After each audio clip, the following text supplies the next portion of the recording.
Hello. How's everybody doing tonight? Hope everyone's doing good. I got an awesome guest on tonight, Andrew, Redwood Reptiles. Really genuine dude. I uh, I got to really know him throughout the whole process of everybody sending me and my family to Arlington, Texas, and it was awesome and it was cool because I made a friend. He's a really good guy, and I'm happy to consider him a friend. Um, So let's get him in here and talk reptiles. What's up? You, What's going on? Oh man, prepping for the reptile expo. Stressing. Yeah, stressing and prepping, and I guess it's a good thing that I sold a lot of animals, but when it comes to like prepping for an expo, and you have like I only had like 6 snakes. That's it. I had I'm bringing snakes that wasn't going to sell. Oh man. What's up, Pedals and Scales? Amazing feeders for you. What's up, Brian? Yeah, so I don't know. You know what? Let me get my iPad so I can read the comments because I always screw that up. One second. Oh man. Sorry. Pedals and Scales. What is good?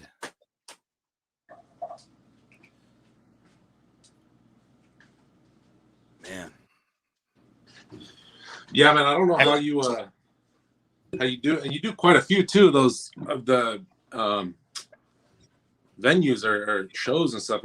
I like I was telling you before, seeing it done at just a little bit of glimpse of it at Arlington still stressed the hell out of me. It's a lot of work. You weren't even really you get a rush from it though, It's kind of like working out at the gym. You I don't know, it reminds me a lot of being in like food service. What's going on, Eric? Food service is always a rush, there's always a deadline and you're always behind and it's always just chaos, depending on what, like, because there's so many different like obstacles. Like, are you staying in the hotel or are you driving there that morning? Do you find like I don't know how it is for you, but do you find that you function better in high stress situations or chaotic situations with deadlines as opposed to just not that the opposite? I think I do all right in both, but I was, with between cooking, bartending, being a server, that whole mentality of that rush where it's like there's no end to that road, and you just got to battle through the shift. And sorry, Jenny's over here. I don't even. That's all good. It's cool. Like, I don't know. You like, for example, I'll tell you about Sunday, right? So Sunday, we're doing an expo in New Hampshire. So it's 4.5 hours. 4.5 hour drive. Mm-hmm. So we're gonna stay the night. Typically, we drive if it's less than like 3 hours. Because I partner up with my expos. I don't, I partnered up when I first started doing expos because I didn't have enough inventory. Yeah. And you also want a person there with you, Sure. So I partner up with a guy that I knew from saltwater aquariums from like 15, 20 years ago. I bought corals off him back in the day, But sorry, my kids. I don't know what you're saying. Ask your mother will figure it out.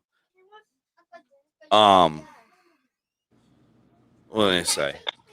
Oh, so he does it too. He breeds leopard geckos, and he's like a legit leopard gecko breeder, like full lineage.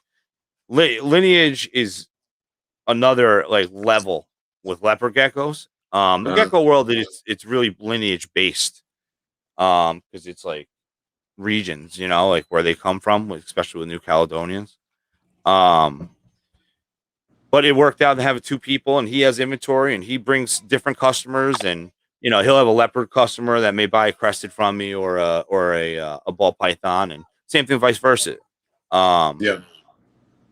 But we're Sunday we're gonna leave. We're leaving tomorrow because 4.5 hours is too much, because now you're talking 9 hours of driving in one day, plus getting to the expo 7 a.m., getting everything all ready, set up, prepared, priced. Door opens at I think 8:30 now. By 8:30, there's gonna be people rolling in, so you kind of want to have it set, take your pictures before the doors open, and then the rest of the day is like a hustle, man. It's you're selling Yeah, well, yourself. I mean, you're gonna have to leave at what, 2:30 to make that if you did leave the morning of, and then so I mean, if you sell all your stuff quick, that's fine. But part of the whole vending thing, I would assume, is a marketing thing, meeting people, talking to people, shaking hands, all that kind of thing too. So Yeah. it's not just a sales pitch; it's also a hustle of just being entertaining people that come around. So I imagine by the end of the day, you're smoked. Yeah, I mean, we did it once. We drove there once, and it was horrible because we were dealing with weather. It was like middle of winter and really really rough weather. And when you're driving to New Hampshire from New York, you're like one of the roads is like this crazy hill that's just so long going down. It's like you're going down and then you're going up a hill and you're going down, and I mean it's steep. It's one lane on each side. There's regular cars, 18 wheelers on this road, and it's a swerve steep, road, Yeah. and people are flying 60 miles per hour. Um, and you couldn't see the lines, you couldn't see nothing. And this is in an area that we knew, we didn't know there's gonna be a bad bend coming up. It was a stressful time, and the drive home was even worse. We got hit with a storm on the way there and on the way back. Shit. That's Now, intense. now we get the hotel room.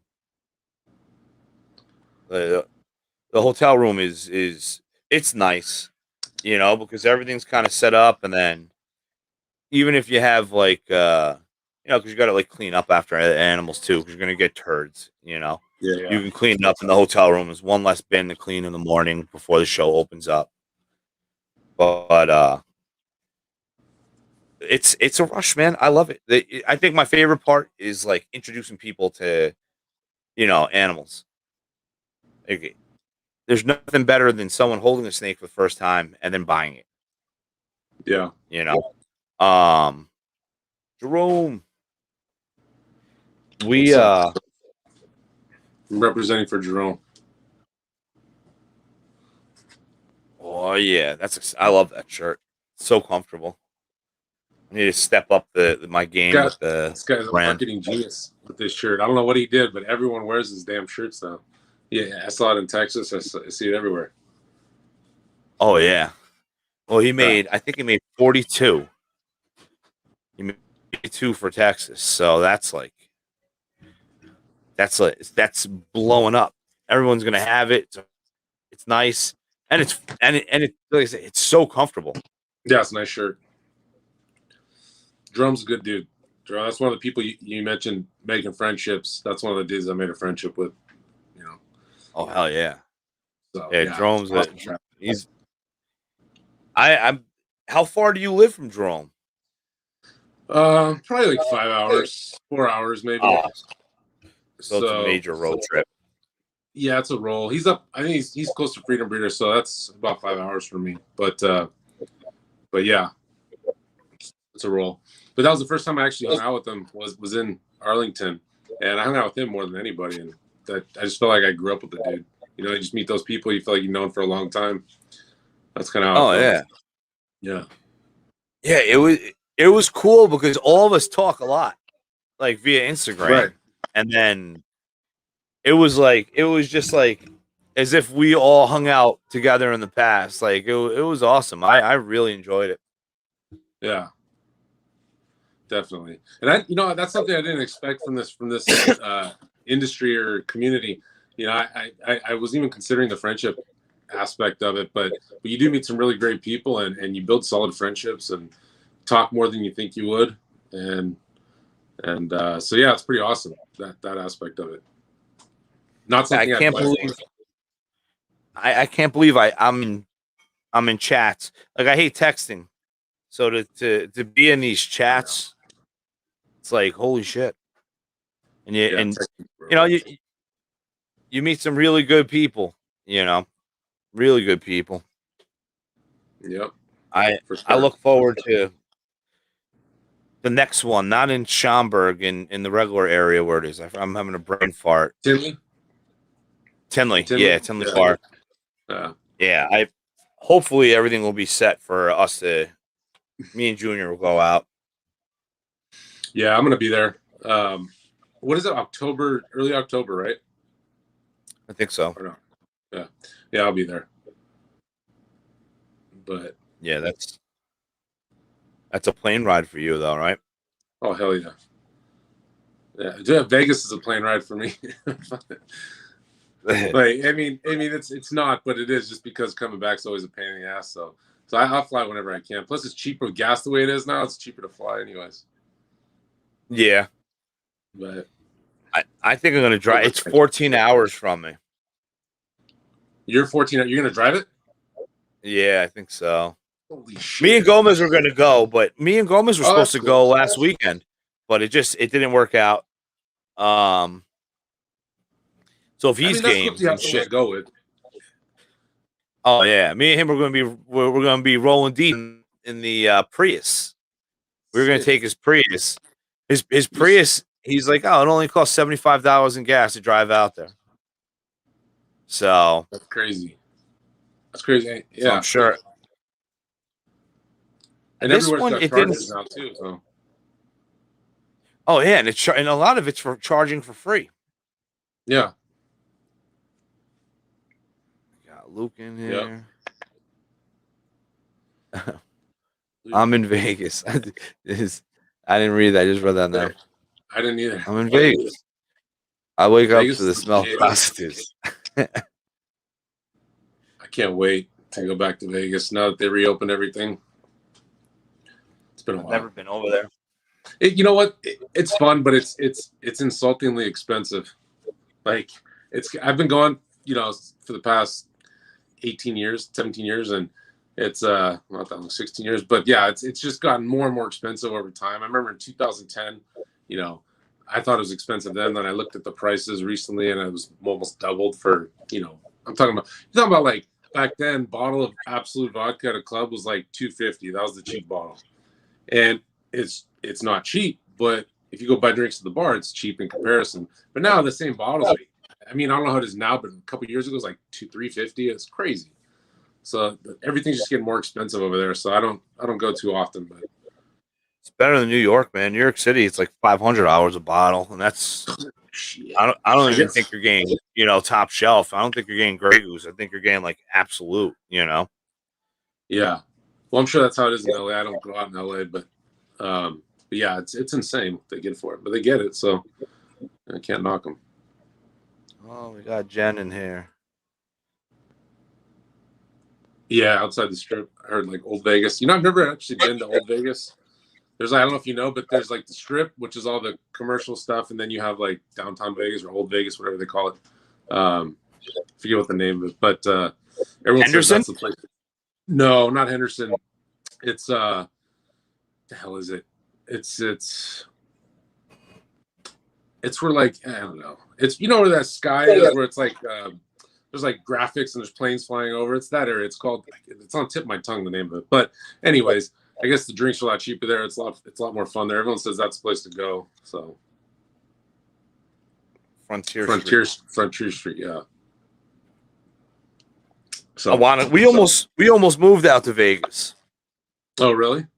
I almost moved out to Vegas because I was gonna get I was trying to get hired with the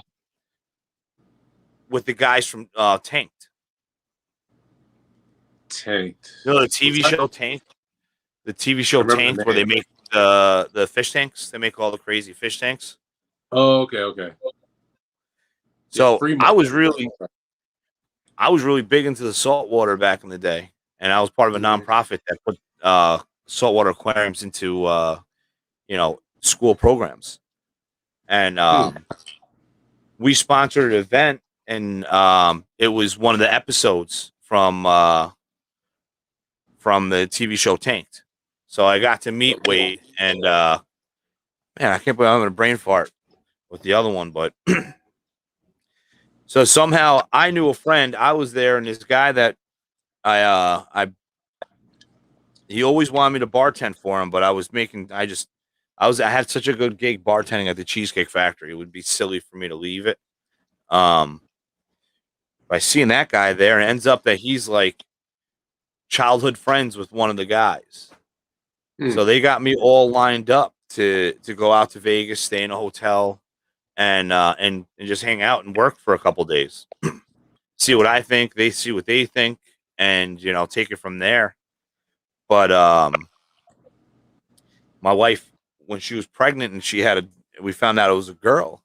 I was like, I don't know if I would want to be in Vegas where with a daughter, you know, Yeah. just nervous about raising a daughter in Vegas. Well, I think any city, like you're in like upstate, like more rural area, right? Or no?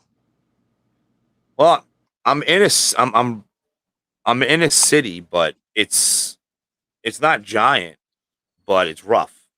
Like Yeah. Oh, Schenectady is what is it? It's number 4 in the most dangerous cities in New York. Oh, well, I was gonna say, just as far as like going up in big cities in general, like Vegas, LA, New York City, places. It's just it's easy for them to get in a lot of different shit. Whereas if your population size isn't as crazy, it's a little more manageable. But you know, guess it all. Yeah, up here it's tough because you got so much drugs around this neighborhood. That's why we're moving. Yeah, You know, we want to leave New York. We want land. yeah, I We don't really blame you. want land. Especially Nick and Jules talking about how they got 6 acres over in Chicago, or not Chicago, but Illinois, their new place. With the Oh yeah, that's that place, it's like a compound. Like I'm so jealous. I'm over here. My house is probably 1,000 square feet, and go for twice the cost of that. But this is like 1/50th of the house, so it's yeah. stupid. Yeah, Yeah, that's why we want to go. I mean, I want to. I always told Jenny I'm going to get her a horse. We want to go somewhere where we can have a horse. So that's like a priority. And then, we're going to go farm to plate. And I would my goal would be if we had a farm that 50% of the protein that we're eating is produced in house. that'd be On the rad. farm. That'd be But cool for sure. back to let's talk reptiles, man. So Yeah. how many clutches do you have so far? So I have one clutch that just is. I'm waiting to shed out. Some probably shed out, but just one that's landed. I've got two females that should be dropping within the week. Um, Nice. so and then I've got 5 other females that are um, between 30 and 40 millimeter follicles when I checked them a couple weeks ago. Oh shit. So It's hopefully almost they'll game go. time. What's that? I said so. It's almost game time for them. Yeah, hopefully. So I'm just leaving them be. I had one. It's kind of a gut shot reabsorb. I had 3 reabsorb with me, but one in particular, I was kind of bummed about. I'm pretty sure she reabsorbed. It was a lesser desert ghost to sunset. So Oh my god. yeah, they locked like 6 times, and I'm pretty sure she And reabsorbed. and that's validated with the ultrasound or Yes and no. So I checked her on the ultrasound a couple weeks ago when I checked the other girls, and I'm getting the hang of it. Like I can see stuff, but then every now and then, she's off food, but it was kind of blurry. I wasn't able to get a good reading on her, but I just yeah. assumed there was nothing there. So, that's why I say I'm pretty sure, but I don't know. But Oh, you can't count them out. You'd be surprised, man. They play tricks on you. They yeah, really do. Like you'll see a female and you'll be like, oh, she's building. You got your locks. You got everything going. Everything's going well, and you're like confident. And then all of a sudden you're like, whoa, where did everything go? You know, it's like she's starting to thin out looking, and yeah. but but some females will thin out a lot, where you think that they don't have shit in them, and then all of a sudden Huh. you see them sitting on eggs, or you catch them upside down, and you're like, all right, now it's game time. You know, within the next week or so, we're gonna find a clutch. Interesting. Well, I know that Brian from Amazing Feeders. He's my rat guy, and we were talking that he had a G-stripe female that was paired to a sunset something. I forget what it was, but she showed no signs of being gravid or anything. She was eating the whole time, and all of a sudden, you went to put a rat in to feed her, and she had eggs. So never exhibited Happened to me typical this year. behavior. Really? Yeah, with the Pastavi, that one it went off of food, but it wasn't. It didn't do any type of bull rapid, nothing. Yeah. Nothing. Not, like I had no idea. I was changing waters.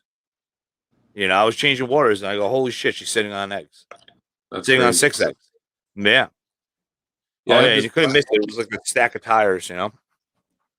Yeah, I had a black pastel female that I assume reabsorbed because she started eating again, but she's like 4,200 grams. She was in shed for like 2 weeks. So I was like, oh, maybe it's a long pre-lay shed, and was exhibiting all the behavior. But then I tried to give her a rack because I thought she was looking a little bit thin, and she took it. She took it 2 weeks in a row now. So maybe she did, maybe she didn't. But it's hard to tell with her. She's so freaking big. But I've heard of people yeah. having it happen. Oh, really? Yeah, that they eat and they still drop eggs. Yeah. So hopefully, I mean, with those, if those 5 girls go, and these 2 finally lay within the week, that'll be what, 8, and then I've got 4 females that are 25 to 30 millimeters, and another handful that are in the 15 to 20 millimeter range. So, I mean, I'm sure they're not all going to go, but I'm just going to keep pairing them in with any luck. I mean, if I could have even 7 clutches is awesome for a first year. I'll take it. If just the ones that, I was happy with You the beat ones. me. So. My first year was 3. Oh, okay. 3 clutches. Second year was 5. So, yeah, man. Yeah. There's a lot to learn. You know, I mean, you don't breed rodents so that you don't have that headache, you know, of feeding them. Right. Are you going to feed them? Are you going to feed them on a 7-day or 5-day cycle? The hatchlings. But 5. 5. You mean like Yeah, feed them every 5 days? Yeah, I'm gonna try and feed them like close to twice a week if they'll take it. Yeah, 5 days is my happy number. I like it. Yeah. It was 5 days. So 25 days, you're already at 5 meals, you know. Yeah. It's true. I didn't think about that. Happens quick. Hi, Troy. Yeah, I've been Troy's. Oh shit. He's I've been a little bit absent from the thread. From everywhere. I haven't seen you. I know, and it's pretty bad too because I'm supposed to be treating this thing like a business, and I'm not posting as much. I'm not. It's I get guilty of, or I fall into that trap of feeling like, well, I already posted this before, or I already posted something similar. I don't have anything that looks different. Maybe I need to wait for stuff to post or wait, and so you think, oh, I don't have any good content, but I need to start putting stuff out there because, I can't. Yeah. You gotta hold on, my camera's gonna go out for a second. Board up. What I like to do with mine is oh shit. Now the camera's not working. I make a folder. I make a folder on my man, my camera's giving me such a headache. There you go. I make a folder of pictures, and I keep it on Yeah. my phone. So every morning when I wake up, I do a post. See, that's good. I just have to. I've done that. I just have to remember to replenish it once I post everything. Refill the folder. Yeah. Yeah. Yeah. But, you know what? And then you also got to remember just to put them in the folder. Like I've taken the shots, and then I forget to put them in the folder, and then now I'm scrolling. You know, every morning I'm scrolling looking for a shot to post. Yeah, it's I got to get more consistent. I just been working a lot. I've been busy, but no excuses. I mean, shit happens. Life gets in the way, but I still got to keep up on this. So, yeah. Well, you got your full time gig, and then you do the electrical work. Like what, every night? You do electrical work pretty much. Sometimes, not every night, but pretty consistent. It's that or finish carpentry. Yeah, it's like a man of many hats. But Yeah, I stay busy for sure. hell yeah. Any really exciting pairings? Yes. Like, So, what's your favorite pairing of the season? shit, that's tough. I got two that are probably tied. Well, okay, so I got a banana pastel puzzle that bred to a pastel mystic head puzzle. And Oh, sorry, hold on. no worries. Phone fucking. I'm sorry, my phone made sounds and I lost you. I know you said head puzzle. You can't watch porn during the lives. that's Sorry. tacky. I'm just kidding. So no, I have a banana pastel puzzle that I paired to a pastel mystic head puzzle. So she is close to 40 millimeters, so hopefully she goes. So I'm excited about that. Get some visuals with the mystic, maybe super pastel. Is she a female maker? No, the male's is he a banana. female maker? I don't know, because the guy I bought him from is I don't know why I said the male's banana, but yeah. The person I got him from just ghosted. Yeah. So I never asked him. When I bought him, I didn't think to ask him because I was just like wanting to get into the puzzle thing, not knowing much about it. Yeah. And then I finally totally comprehended the whole banana thing maybe a month after. I tried to get a hold of him and then couldn't find him. So we'll see. But if I can make some male puzzle visuals, I'm cool with that. Oh yeah. And then I've got a super inchy pastel DG head hypo male that I put to super chocolate hypo butter female.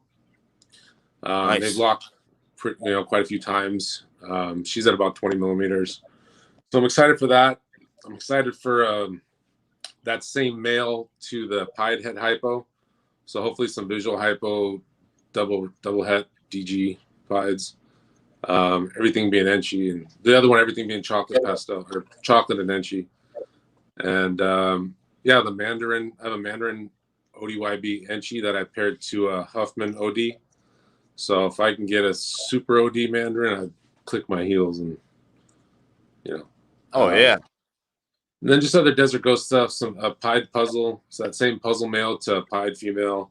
That same and super enchy desert ghost to the firefly pied. So yeah, just doing a lot of hets. I put a post up today for a female. I have a Blade Gotham female, and I was trying to get this spot nose clown up to size. I put him with her a couple times, but I thought I saw a lock one time, but I couldn't tell.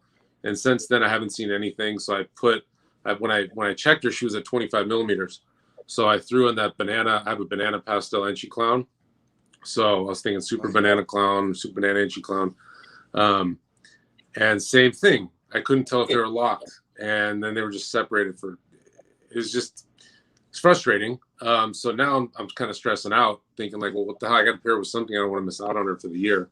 So I put a post up today with 4 different options of males that I know will breed her. And I think I'm going to put that Mandarin ODYB enchy to her. And, long-term shoot for super Mandarin clowns, see what that is. And so yeah, either way, I'll get some good hats out of it. And so I'm excited about it all. Yeah, those are awesome pairings. Thanks. Yeah, Yeah. it's so exciting, like everything with hatching. Like this is my favorite time of the year. Yeah. Like collecting eggs, catching locks. Even though breeding sucks this time of the year, but when it comes to because you got to catch the ones that are going late. Right. Um, but like that clutch, I cut the clutch 2 days ago. Het TSK to Het TSK, Hmm. and oh, I scored big. I head to head. I got 3 out of 6 Holy exanthus. shit. That's Yeah, awesome. yeah. So it'll work out either way. I mean, if I get any, I need one male. I'm gonna keep one male just because I don't have a male exanthic, and just in case I can't come up with getting a high end male for the 3 hets. Yeah. I figure I'll just hold one back. You never know. But I could definitely use more females, and the odds Yeah. guys were good on that one. That's awesome. That's awesome. I It's kind of wish I weird. would have gotten a TSK. I got into the VPI, and I've got some decent VPI stuff. I mean, we'll see. As time goes on, but um, I kind of wish I would have got to like TSK line just because I think it's nicer. Um, but I've got like some Desert Ghost VPI double heads coming. So, uh, have you seen Desert Ghost and VPI? Yeah, super It's clean. so sick. Yeah, Or is but that the Desert guy? Ghost, Not necessarily VPI. Yeah, I mean, Desert Ghost is that's the morph right there. It really oh is. yeah, that's I my dad. I'm I'm I'm waiting on quite a few clutches from my the female maker banana Desert Ghost head pod I have. Oh Um yeah, that's sweet. and I 3 of them are pieds. I think 2 of them are gonna go. I don't think one of them is. One of them's a pastel pied and the other one's just a regular pied. Possible yellow belly, but I feel like a lot of people add that to pied. And I think the Yeah, person I got that from added that to it as well. But we'll see. I that's awesome. can't have too much pied. No, I dig it. And Yeah. How many are you expecting this year, roughly? clutches, Yeah. um, I'm hoping I hit at least. I think I'll hit 20. I could Okay. easily hit 30, but I think I. So I just had 13. I'm on number 13 now, and Nice. just on that rack, one, two, three, four, five, six, 7, 8. So I have 8 just in this section over here. I mean, I did a lot of pairings, man. You never know. I may end up in like the mid 30s. I have no idea. It's in the works. A lot of the pairings I'm starting now. Like I got a lot of girls that are bull wrapping that are just big bodied girl, females. Yeah. Um, but the problem is I'm like I don't know what I'm gonna pair to them. You know. Um, Now, do you have an ultrasound? I don't. Okay. What's up, Megan? Meg. Yeah, I don't. That's so the ultrasound's like on my radar for like this year. I want to get it. You know, Okay. that's what's gonna snake money's gonna go towards that this year. I don't know if I want to go like super fancy. I think I'm just gonna go with the cheap and reliable one, the like the $800 one. I forgot what brand it's called, what it is, but Is that I like know I Konica know or that's Contour or something. No, not Konica or Contour. something? Uh, I think that's the one I used. I think that's the one Antoine has from High Desert. I think that's what he It's has. like it's like a tablet almost, but thick as hell, and then it Oh goes no. around your neck on a strap. Oh no, I wasn't thinking of that one. That one is like, I think it ends up being like $900, with tax and Okay. everything. Um, but I know that's the ultrasound that Nerd uses. So if it's good enough for Nerd, it's good enough for me. you know. Yeah, and So it's really not. I mean, if like it didn't take too long for me to kind of figure out what I'm looking at. So it's not like you're looking for real detailed shit. I mean, you can see the outline of what it is, the follicles, and just pause it and just measure it. And even after a while, I mean, you don't have to measure it. You can, even if you're within a couple millimeters, it doesn't matter. You can kind of get the idea what it looks like. You know, it looks like 10, but yeah, it's 12. Okay. Well, it looks like 19, but it's 22. Whatever. So I found that I was able to kind of eye it pretty quick. So I think that it doesn't have to be a super expensive one because I mean, really, what are you looking for? You're just looking for shapes. yeah, So yeah. I mean, I definitely wish because like certain males, I would love to run them to more females, you know, and instead of having it, you know, instead of going 6 locks, I can get away with 3 locks and feel confident, you know. well, not only that, but I noticed like some of these males that I've been working pretty hard. I have 3 of them in particular. Um, they all went off food, but they'll take mice. So I said, whatever keeps them eating. So I've been feeding them mice every week. I know it's not a great habit Yeah, to get into, but whatever. But I it's a noticed that, male. I mean, yeah. if it's a So, male and a mouse, who cares? yeah. But I know I found out through ultrasounding that I was wasting their time. You know, like my sunset male locked with that desert ghost female 3 times before she was even at 10 millimeters. So I was like, Oh you shit! know, yeah, I didn't even need that, you know. And that's And for that's because me. you got the ultrasound after. Yeah, I ultrasounded her and she was at 14 or yeah, 14, but I hadn't paired her in like, 3 weeks, almost a month. And so I was like, well, she was probably right around 10 the last time I paired them, maybe, you know. And I Yeah, started pairing them up more, but yeah, I feel like that's, I mean, 2 reasons. The male, I don't have to wear them out, but also efficiency. Like, I think if you're trying to make money with the snakes, which let's be real, everyone is, unless you know somebody breeding for free, like giving shit away. Like, yeah, there's a yeah, financial element. There's a financial element to it. So, in order to be as efficient as possible and not waste a year, like I've done with a couple because I didn't know, um, investing in an ultrasound if you can, and then being able to just monitor them and see and check them once a month and just see where they're at, and then minimize the work of your boys, maximize the work of your girls, or the yeah. potential of them, I should say. And yeah, I mean, I know you don't need it, right? You don't need a lot of stuff, but it makes life easier, I think. Oh yeah, man. I want it. I definitely want it. And if I had if the money's there where I can pull it off, contact ultrasound. Yeah, that's Yeah. the one. Oh no, I don't know if that's the little one.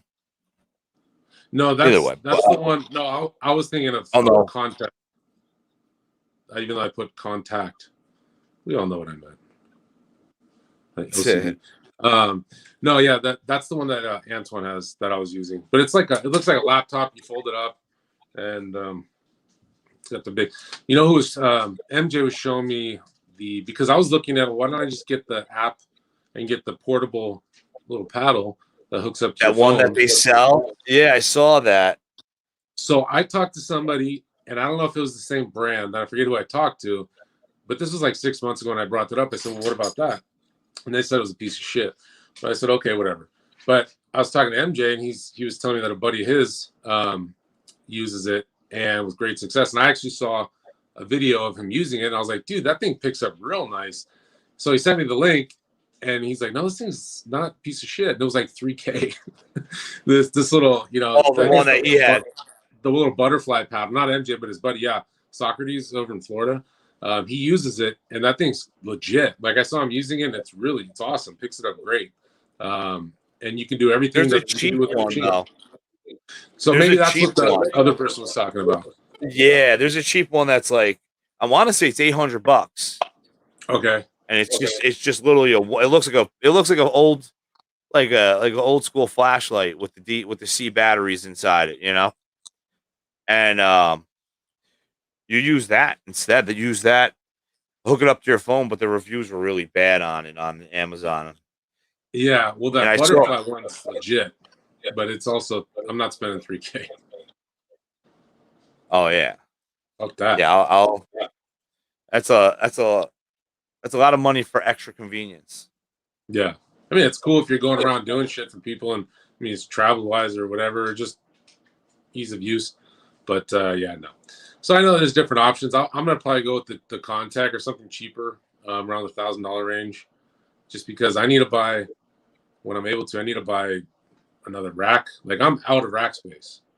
I got 3 males coming from Billy, and once they get here, and they get out of quarantine, I'm like out of rack space. So plus I got this Really? clutch that just came. There's 6 or 7 babies in this clutch. I got a little makeshift, rack set up for the babies, but if I can find some PVC out here, I'm gonna make a hatchling rack, but I want to get a 1065 or 1070 ARS just for like a grow up, because if I do get the 7 clutches, averages 6 eggs times 6, whatever, that's 42 eggs that I'm gonna need a spot for once they get out of those 5-quart tubs, whatever they are. Yeah. Those 5 series. I mean, tubs. you may get the luck of the draw, and they're separated. By the time you're already selling off hatchlings when the next clutch is hatching. True. Yeah. 'Cause you got time too, because they hatch, then they got to come out of the egg, then they got to shed. So you got all those variables that I wish it was a faster process. I know, but it's I'm the same way. I'm super impatient, so I'm wanting them to just let's get it going. But at the same time, it's a blessing in disguise right now because, like I said, I don't have anywhere to put the babies. But I just got a little makeshift rack that cost me $20 with little tubs I'm using, and it's gonna work fine. I got the temperatures dialed in, so when they do come out, when they do shed out, and they come out of the incubator, then I'm gonna throw them in there, and they'll be okay. But that's for one clutch, Yeah. I got at least 2 more months before anything else comes out. So I got a little bit of time, but shit creeps up on you. It's already been over a year for me, which is freaking nuts because I feel like I just started. And it was a year in April or May or April. And it's going by quick. So it's a good thing, but stuff creeps up. Oh yeah. Before you know it, you're gonna have snabies everywhere. I know. That's the fun part. The babies are nice, especially because as a breeder, you get like the best deal of it because you get to see these incredible animals in person, and then you send them out. But the ball pythons typically look their best. Their first 10 meals is like first 30 meals is like the best that a ball python looks. Then they start, getting darker, or different ones have different morphs have their flaws. Right. But once you experience that, once you cut your first clutch, that's going to be huge. Oh, you did it already. That's what I'm saying. Cutting the clutch. Yeah, I'm sorry. No, it's all right. Yeah, dude, that's so exciting. It's like the blind bags for kids. It's like the adult blind bags. It's so fucking rad. I didn't. That's a great comparison. That's a great the stupid blind bags for the kids. Yeah. The stupid blind bags I spent, I don't know how many hundreds of dollars on. My daughter was that age. But yeah. Oh, so worse. My kids are all about it. Yeah. Well, now their thing is Pokemon, which Pokemon still up there, still adds up. 3 kids automatically. It's $13, and every time they get one pack, because everyone has to get one. Oh yeah, my daughter's into anime now, but there was a little phase. It was like a 6-month phase where she was all into Pokemon, and dude, that shit. I spent I wasted $200 on random crap for Christmas, and that stuff's expensive too. But it's valuable too, though. I know. At least the Pokemon Junior's found. He's hit some high priced cards. I think he's got to have like. Oh yeah, I mean he's been collecting them for a while now since he's the oldest. But he's got more than a few $200 cards. Holy shit! Which is it's crazy. That's crazy. Oh yeah, he gets bored because he has all these cards from over the years, and he'll just randomly just go through them and just check which is valuable and which is what, and then he'll run out and be like, Dad, you won't believe it. This card's worth 200, and this I found another one. Oh, he was going nuts when he went through every single card. So he's got the argument on his side that it's an investment. It's not a toy. It's an investment. The problem about it is I buy 3 packs. If Jenny or Mario get that really nice card, there's a very large chance they're gonna screw it up. Oh yeah. Because they don't, it's not like Junior. Junior looks at the card, it goes in the binder, binder's closed, his binder's in mint condition, you know. Where like disciplined. Their binders are ripped. I already gotta buy them new binders. These things are like, I went with the cheap Walmart ones and they didn't last 3 months. Like they literally ripped the binder. It was like a end of a school year, it looked like. Yeah. Oh yeah. Nick Eric in here. I almost wore their shirt today too. Oh, they're so, you know, they're one of my favorite people in the reptile world. Awesome. They sent the shirts, and they actually sent Junior his first reptile shirt, and Junior was like all excited and posting it on his Instagram. That I don't know what happened. He doesn't post anything anymore. Oh, awesome. But no, they're great people. I talked to them in Tinley. They came up and said hi and saw them a couple times there. It's real genuine, good people. Oh yeah, and Jen's friends with my wife now, so they message each other on Instagram. That's what I was gonna say. She's also doing the geckos, right? Yeah, and she's gotten a lot of geckos from me over the last year. Nice. That's how we kind of became close. I don't know if I don't remember if I ever sent them a snake. I think it's been all geckos. Oh, sweet. But oh yeah. Yeah, and it's cool. Jen messages me and like, what do you think about this? What do you think about that? And I give her my best advice with you know, I got everybody's back. I'm always a phone call away. It's just only some people take advantage of it. She's them, they definitely I'm happy to help them, you know. Yeah. Yeah, all geckos. Are you ever going to move into any other animals, or you're going to stick with ball pythons? Maybe for keeping. I don't know about breeding. I do. There's some snakes that I really like that I want to get, but not necessarily. I don't have any aspirations of breeding them. Same thing with monitors. So, but as far as breeding, I'm just going to stick to the ball pythons, I think. I mean, anything can change, but there's some amazing, Jesus, Bow Affliction. Yeah. I talk to him all the time, and I can't remember his name. But anyways, I message with him all the time. Great dude. He makes some amazing shit. Some of the stuff that I've seen, the bows that he's hatched out, holy smokes, it's crazy. So, I mean, his page alone has got me motivated to get into boas and maybe possibly breed them one day. That's why I thought it was awesome that you're breeding them. But so maybe boas one day, but as far for now, just the ball pythons. I can tell you one thing about boas, baby boas. They want to fuck you up. They are assholes. I can't. I'm so over the baby boas right now. I got 6. I'm bringing 6 ball pythons that are like offspring to sell, and then I'm bringing 6 snakes, 6 that I'm that are like my own personal snakes. I'm like, I can do away with it, you know. Yeah. And the boas already on 5 meals, but they're still vicious. Yeah. Like I think they need like 10 meals before they're like cool. But since I don't have an inventory of ball pythons, I'm bringing boas, and I'm sexing them. And I mean, you can't see it on my hand. I don't think you can see it. I got bit. Didn't like it. Didn't like it sex? Over here. Oh, they were fucking me up, man. They're just, and then it's like so.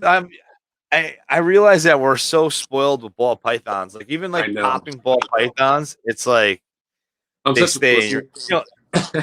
It's so funny You get because. Oh, go ahead. they get squirmy, but nothing like But boas they are don't like get. ninjas, man. Yeah, they don't get vindictive and just want to like fire on you. They just want to get away. They don't have like an attitude. Like, I have one female that I could that's gonna lay within the week, and she's a royal piece of shit. Like, she's tagged me a couple times, but they never hurt. They only get so big. She's a bigger girl, but it doesn't hurt. It just scares you, and then you can just tell she's. When I would try and calm her down to hold her, and move her, she's calmed down quite a bit. But even when you touch her on the head with like a little hook, she just goes right around it and tries to go after you. So I know when I pull her Really? eggs. Oh yeah, and right now she's super defensive. She doesn't even lay them yet, but I know when I pull them, she's gonna go crazy. So I'm looking forward to that. But yeah, I was thinking about it too, watching people with like different colubrids. Like Eastern Indigo is probably my favorite snake. Oh yeah. And those and certain boas and retics. I'm just like, dude, I was looking at someone on Instagram had a picture of a mummified like berm skull from Florida that they found, like just out in the Everglades, and the teeth on it, fucking gnarly. And I'm thinking like, oh, well, I just picture like a giant ball python. Okay, so it cuts me a little bit, but no, these things will fuck you up. So yeah, to your point, we're super spoiled, and I feel like like for me to even jump is almost like insulting to my manhood. But it's with ball pythons. Yeah. I had a ball python that her name was Emma, and then she bit me like 3 times. I named her Hillary after. She was fucking evil. That's an appropriate name. That's an appropriate name. Yeah, well, it was another. Because she's an evil bitch, so I named her Hillary. But that snake was fucked up. Like when I gave it away, I gave that snake away. I put it on Craigslist. I put it on Craigslist for $30 to get someone that actually wanted it, and then I fucking gave it to him. And I said to him straight, like, this snake is evil. It's been evil from the beginning I got it. It will always be evil. It's a year and a half, and it has not changed. Like, soon as you open the tub, it's like straight up jumping out, like half body jumping out, striking at you. And then the worst part about her was she was a shitty eater. Oh, really? So she'll constrict. Yeah. She would constrict, and then she wouldn't eat it. And then now you're fighting her to get the fucking rat out of the tub. Because while you're trying to get the rat out, she's striking at you. Oh my God. She was completely worthless. Totally worthless. Which is why the name's perfect. But yeah. In many ways. Yeah. Sorry. But yeah, no, that's funny. I mean, I have a couple that don't like to be held, and they're just fucking assholes. But they're not constant. They're just, it's fear. You could tell their body language. They're just afraid.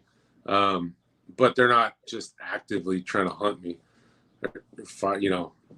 hit me. But I can imagine having some like bigger species of snakes that wouldn't be so funny with, Yeah, I mean, I have a few of them that are like that.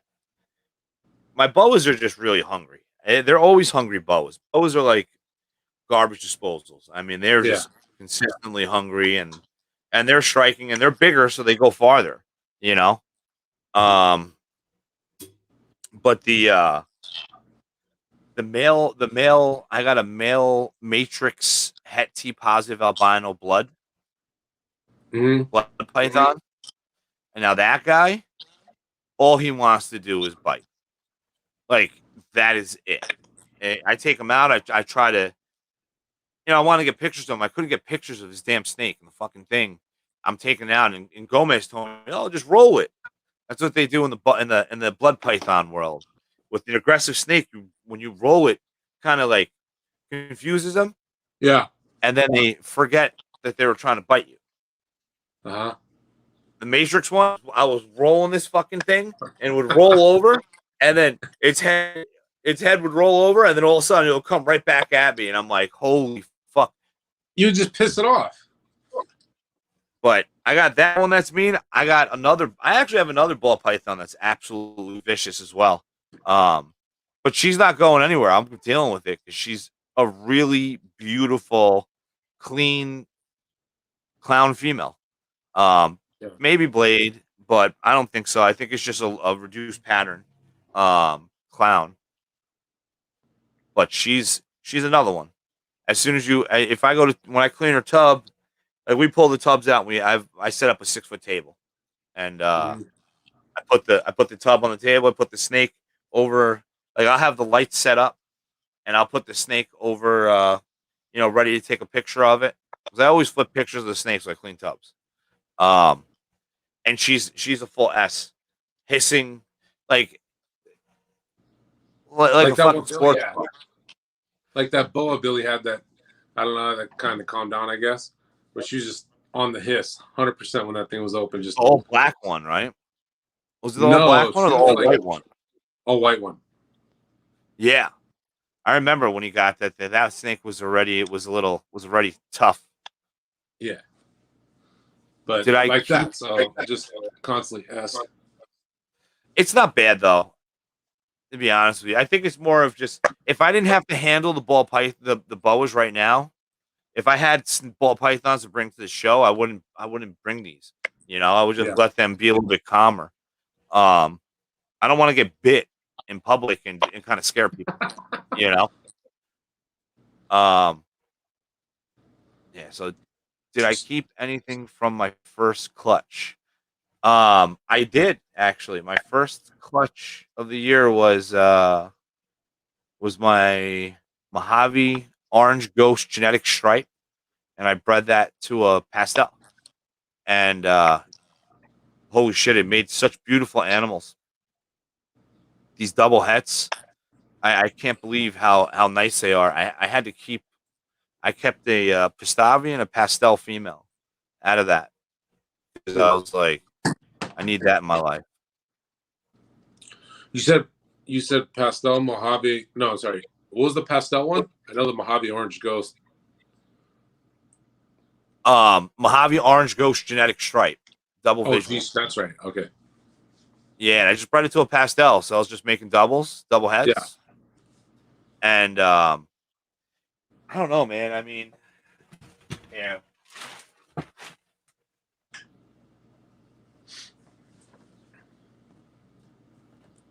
she's in shed, but she is so fucking bright. I mean, it almost looks That's like a super pastel, but it's not. that's gnarly. That's a Pastave only? That's a Pistavi, right? And she's in deep shed, so she actually looks a lot better. That looks crazy. Fuck, they're both in deep shed. Look at that. Look at this pastel. This is a single gene pastel. Pastel double het, orange ghost, genetic stripe. Kind of It's just blurry. crazy look. So, but it's a little bit blurry, but it looks like the black's really black. Like the contrast's pretty good on it, right? Yeah, it's got a huge contrast on it. On Oh, my it's nice. side, That blushing's nice. That's a pastel only? it's only a pastel double het. Yeah. I suck at IDing Heck. genes. I would have never guessed that. Yeah, I mean, a regular pastel won't be blushed out like this. That's influence. The orange Right. ghost will add blushing, but I think the genetic stripe kind of magnified it. Crazy. But I think I don't think they're gonna make the cut. I think they're gonna go to the expo on Sunday. Oh, really? Are they female or male? They're female, Oh, so I could use the tokens. They'll sell. I got 6 eggs from pairing the same male Mojave genetic stripe orange ghost to a pastel Enchi orange ghost. So hopefully I'll get some orange ghost pastel Enchi Mojaves, 100% het genetic stripe, or not even Mojave because I like even me holding back that one. I don't know if I want to hold back a male unless it looks really crazy that I have to hold it back. Like if I hit an Enchi Pastel orange ghost het genetic striped male, maybe I Yeah. would hold it back. But I would have to hit that to that snake. You can't do Mojave to Mojave. I want to do that. I don't want to make bells. Right. So right. that's the only flaw of that one snake, where I may just hold the pastel. Yeah. But yeah, I agree. That's kind of one of the I've run that a couple times with some of the animals I have, where I bought them with the intention of implementing some of the genes, and then I realized that not only is the stuff I have, but the stuff that I'm making not going to be compatible because of a bell gene. So yeah, and especially like if I'm trying to make, like say Desert Ghost, and I get a Super Mojave, but it's 100%, it's for sure Desert Ghost. I don't that's want not to deal bad. with that. It's not Well, terrible, but at the same time, like, people have to believe it. They don't want it. They want to see the. Some people are big on seeing the genetics in it, and I just don't want to minimize the not minimize. It's still the same genetics, but you know what I mean. You're not going to see the animal that you want to see when you open the tub. So maybe people will be a little bit more or less likely to buy it. Be harder to sell. I don't know. So I'm just trying to work it all together. But I get a little, so like the clutch that clutch number 3, I hit a clutch number 3. What was it? Fuck. Wow, I'm having a brain fart. What the fuck was that clutch? Oh, the Super Pastel Mystic Yellow Belly to the Pastel Mojave. mm-hmm. So at the bell, the least it can be is Pastel Mystic Mojave. But it looks like it's a Super Pastel Mystic Mojave. David Cease actually has one, and the grandfather, my buddy has that male that produced the male that I bought. Yeah. But how are you going to sell Yellow Belly? Right. Like, how would you see Yellow Belly? You won't see it. Yeah. Yeah. Cuddle time.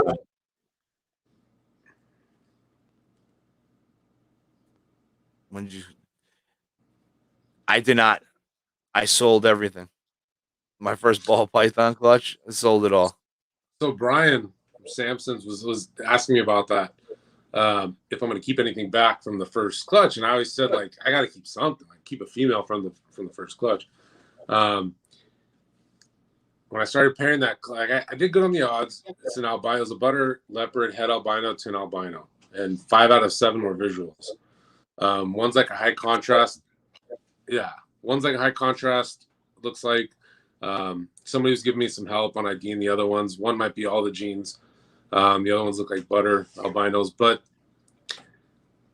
I was more into the albino thing when I started pairing them, and like my taste changed over the past however many months, and so I still like it. I still think it's a cool gene. I really do. I just, as far as going forward and implementing it and keeping it, and from like a business perspective, or from like a beneficial for the breeding plans perspective, like, it doesn't really fit. So it'd be more like why I'm keeping the male spider that I've had for 8 years. I'll never breed him, but I'm not going to get rid of him either. So it's more of a sentimental animal.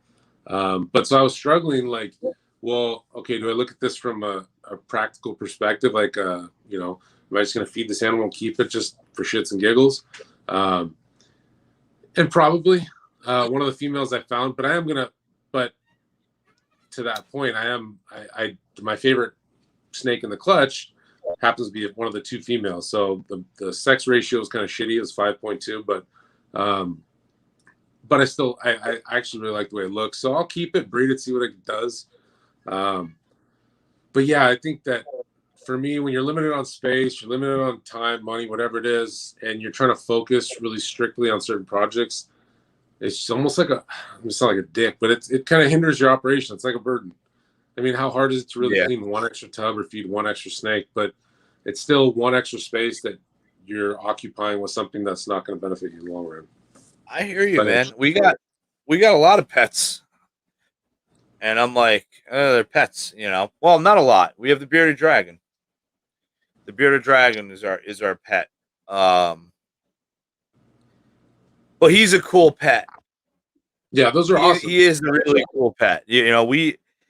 Our bearded dragon really comes to life during breeding season because infertile gecko eggs is all him, and he literally goes nuts over Really? gecko egg. Oh yeah, it's fucking crazy. And if he thinks that you got a gecko egg, he even goes more crazy. So I think today, because Junior fed geckos, and then he opened up Beardy's tank. I have a feeling that Beardy smelled the gecko scent on his hands because he was going after Junior. He literally jumped out of this Exoterra onto the ledge and is like snapping at David. And David's trying to get him back in, and he's like going absolutely nuts. I mean, it's funny. There's the bearded dragons feeding them hopper mice and gecko eggs is incredible. I even put a fucking ball python egg in there with him. I had a really small infertile. So they'll eat live hoppers? Oh yeah. That's fucking rad. I didn't know that. Oh yeah. And it's a rough one too, because all you hear is you hear the bones just crumbling because you know how the beardeds are like chomping like 10 times before they swallow. Oh yeah, man. He gets a hopper. I'll treat him to a hopper once a month. Rad. Yeah, when hopper mice is what we give them when there's something left over and I don't want to go back to the rodent room.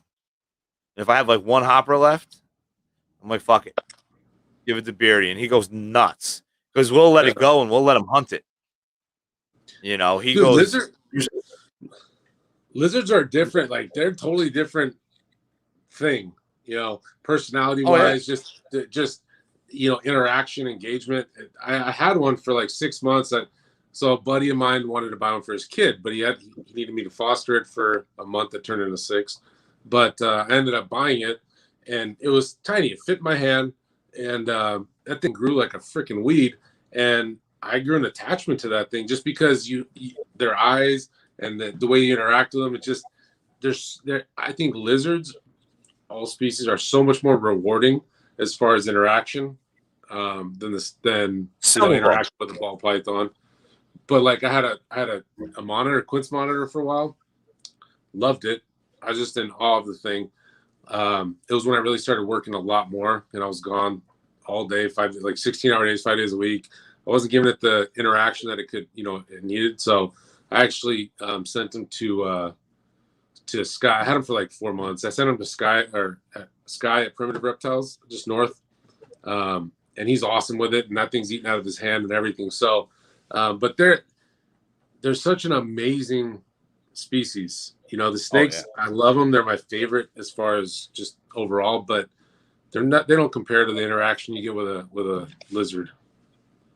Well, bearded or monitor. We want a tegu. I would love a monitor. A monitor is definitely on my thing. But if I get a monitor, I want to get like, I don't know. I kind of want the black dragon, man. I was just gonna say that's the one I want. I like the other one with the half and half. That one's fucking nice too. That's like white and black. Oh, the lace with the monitors, the lace. The lace one, yeah. But I'm not even black dragon financially ready, let alone the lace. The lace is even more. Dude, black dragons are like minimum, from nerd to like $3,000, $3,500. Gargoyle Gecko Man, are you going to be there? He's talking about Manchester. I don't know why, but whenever I say Manchester, I got to say Manchester. That's how they talk over there. Yeah, oh yeah. They say gargoyle, so that's Gargoyle Gecko. I I'll be. What's up, Dale? Max. Yeah, yeah, they're gnarly. I like the black throats too, just because I like their disposition, their temperament. They're not as high maintenance as some of the other ones, but they get freaking huge. But yeah, I don't want to get them on it. I told myself I'm not getting one until I own a property. Like I'm renting this house, so I own a property. I can build like a legitimate enclosure, have the space for it, and I would love to do that. I'm not going to do that here, and have the time to do it. So maybe 4 or 5 years down the road, but we'll see. Those black dragons though are my favorite monitors for sure. I think I got to decide on what I'm gonna, because I really like tegus, man. And then now like you saw the one Liz got. She got like a blue albino. No. Shit! Oh my god! That's what I get for being away from the chat, dude. It's the tegus. I used to get tegus all the time, and tegus were like a double-edged sword because we would sell them at the pet store that I worked at when I was a kid, and it was like a 50-50 chance whether they're going to put the time in with the animal, and then when the animal's trying to bite them, then that's it. They dump them, and they end up coming back to the store. And I've had to bring back ones that were like absolutely vicious. As soon as you touch them, they're turning to bite you. But there's a one, man, I had him on a leash, and this is before leashing animals. We're going back 20 years, and like leashing reptiles. I put a fucking cat leash on it and walk that fucker around would walk in it. I'd go for cigarette breaks and bring the tegu with me. A big ass, half grown, red tegu. Yeah. But the monitors, if you watch Nerd, it's like you just want one, especially how he interacts with them. Oh, dude. And then watching them, so I would take that quince out and I would are you familiar with those? No. So it's kind of like, I don't know, the way my description of it, they're a little bit more like secluded, but like they're not as interactive, but they're semi-arboreal, they're semi-aquatic, and they're land dwelling also. So I would take it out and put it in the bathtub and let it swim around.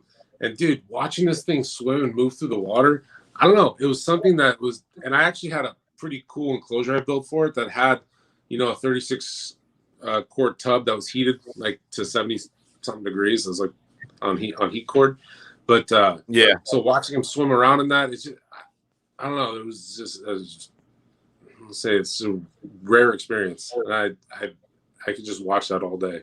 So seeing the monitors actually be aquatic and swim, and then them climb and be I don't know, they're awesome. Agile animals.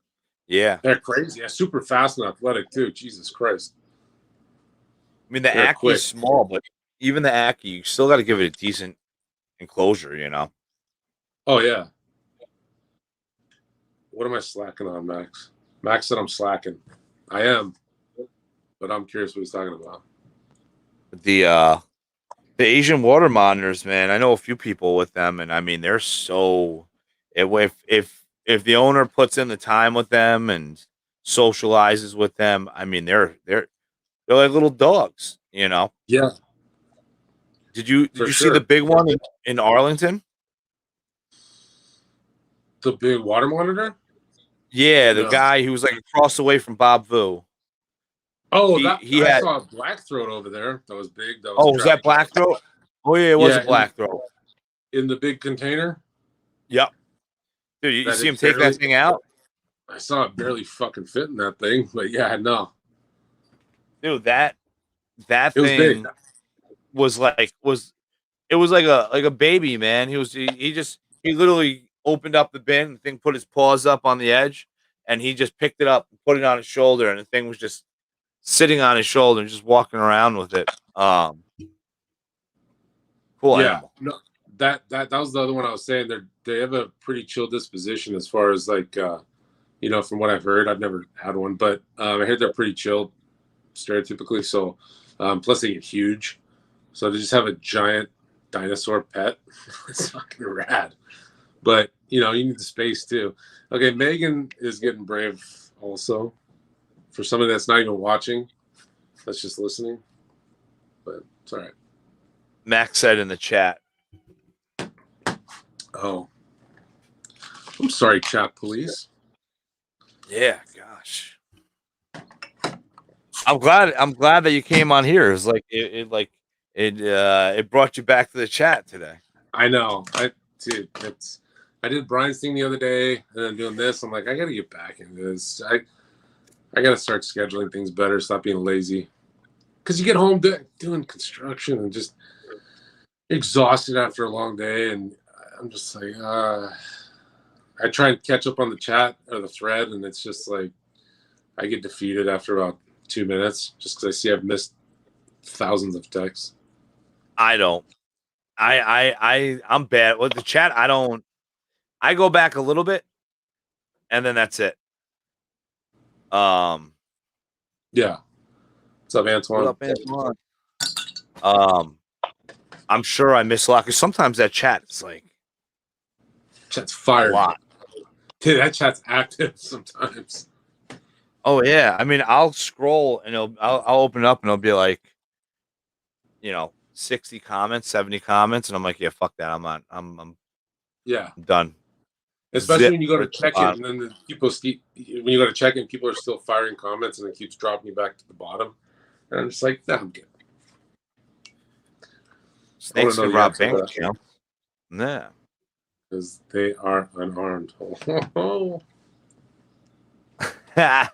Fucking dad joke. Oh shit. 2 Fridays in a row.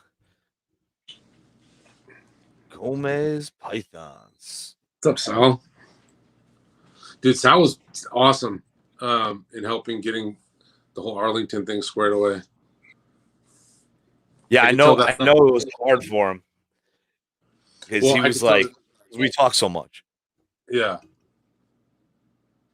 I could tell that that's somebody that kind of like I was talking about Jerome earlier, or even Antoine, or people like that. Like, you meet, hang out a little bit, and you realize you got a friend for life. I could tell that that's somebody that would be easy to be friends with. That snakes aside, if I met that dude, I'd probably like him anyways. Yeah, he's a funny dude, man. We've actually only seen each other twice. We only met once. Only met once. Oh, really? Maybe this Sunday he may come out to Manchester. So we'll see. Yeah, he's a cool dude. We linked up. I want to say not last summer, the summer before. Because he was getting into breeding rats. Mm-hmm. So he was coming to me for advice. And then we were, till then, and then all of a sudden we were buddies, Yeah. Enjoyed the live streams with him. It was we had a good time on the live streams, but he broke up with me and left. Well, that's like I think that the monetary or social clout that somebody can give you or value they can give you is so fleeting. It's not long lasting. So like, to me, the things that I appreciate are the friendships. And I tell this with people, like at my work, like, dude, I don't give a shit if you do this or if you work at McDonald's or if you're working at, a car wash. I'm still going to be your friend. I don't dissociate somebody by what they do. So when I meet, like yourself or other people that I've met and befriended, I don't give a shit if you never breed snakes again. I'll still look you up, and I would hope you do the same. So that's what's so cool about this industry, this business, this community, whatever it is, hobby, is that you have some legit people from all walks of life that you never knew were even out there. And I always compare it, with it's interesting because I had a holster business for like 4 or 5 years. Thanks, Sal. And I knew my gun holster, Kydex holsters. Really? It's Redwood Tactical, so it's still up. I lost like 3,000 followers because I haven't been checking in on it, but I think it's still like 4,000 something. But I started in 2012, and it was going really good. But I was doing everything by hand, and really quality shit. Like I was super OCD about it, but that was part of the problem because I wasn't able to crank out enough. So I needed to scale up in order to make it profitable. And I didn't have the 15 to 20K to invest in CNC and all this other shit. So I shelved it, thinking I would jump back into it, but I didn't. Still have everything, a ton of materials. But anyways, when I was doing that, I learned a lot about social media, but I also I could post something and know that 99% of my audience was like-minded, or that it wouldn't offend somebody, or people understood it. So like this community is not like that. It's a complete crapshoot. You never know who you're dealing with or what people's opinions or thoughts are. So you really got to kind of like tread lightly, and stay out of some topics and not go into some things. But it's nice to what we were talking about. It's nice when you actually find somebody that you like on a social level, but also you just get along with, whether it's with the snakes or whether it's with life, and you learn about people. And it's so cool that we're connected all over the country. It's like those old AT&T social media. Yeah, it's crazy. Free marketing. It's amazing. And I mean, like when I got into ball pythons, I got back into them. It wasn't like that. I don't know if I just wasn't hip enough about it, like on Instagram or like the Instagram thing happened because one of my friends messaged me and was like, "Dude, you need to do an Instagram." And I'm like, "I got a YouTube, I got the Facebook. What do I need? I don't need anything else." He's like, and he's out in San Diego. And like the third phone call, he's like, "Do me a favor. As soon as you get off the phone, just start a fucking Instagram, make some posts." And this guy Darren that I grew up with, he if it wasn't for him, I wouldn't have met nobody. I would have still been doing just videos and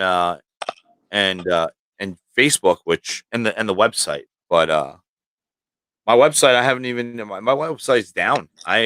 Everything's all based off of now you got even selling the animals with Morph Market.